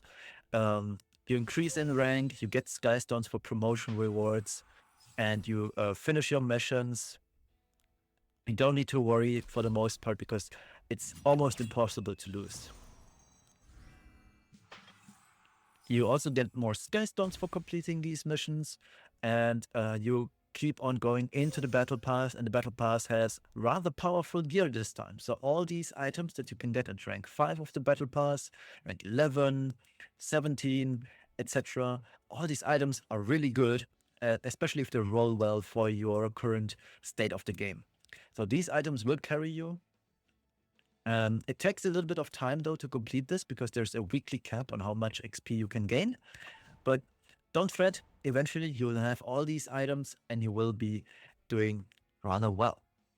Now, one thing I'd like to mention is that you should also always keep track of your Epic Pass, even if you don't buy it. You will have some polls over here, the hero growth system. As you can see, I've maxed this out already. I get a free poll. It's a guaranteed 5-star unit poll in this case. Let's see whom we get. It's probably Tenebria, no? No, it's not. It's Bazaar, sadly, a bad unit these days. And if you want, you can buy the Epic Pass for 30 euros. I wouldn't recommend this unless you really like Tenebria. We also have this over here, the episode conquest for more stuff to increase our gear. We have the Milestone of Radiance that you should always keep track of and keep collecting your rewards. As you can tell, good stuff. We got more origin coins, which is very nice for us in this case because we can buy more things. And on the next step, which is level 20, and I've played this account, I don't know how long this video is at this point because I'm doing different parts. I would assume we're above 2 hours. I played about an hour or two off stream just for the story and skipping the story. So in total, 3 or 4 hours, I'm already level 20 and I'm guaranteed to get another Moonlight 5-star. And you could go ahead and buy, for example, 20 of these. So you are guaranteed 1 6-star unit and increase your units. Oh, there's even more gear. So as you can see, you can buy even more gear here. And I would just implore you to do so because this is decent gear as well. Yeah, this isn't too bad. Especially for starting out, this is pretty good. You can buy more penguins to level up. So you have all the things you need in this section. Don't miss out on it.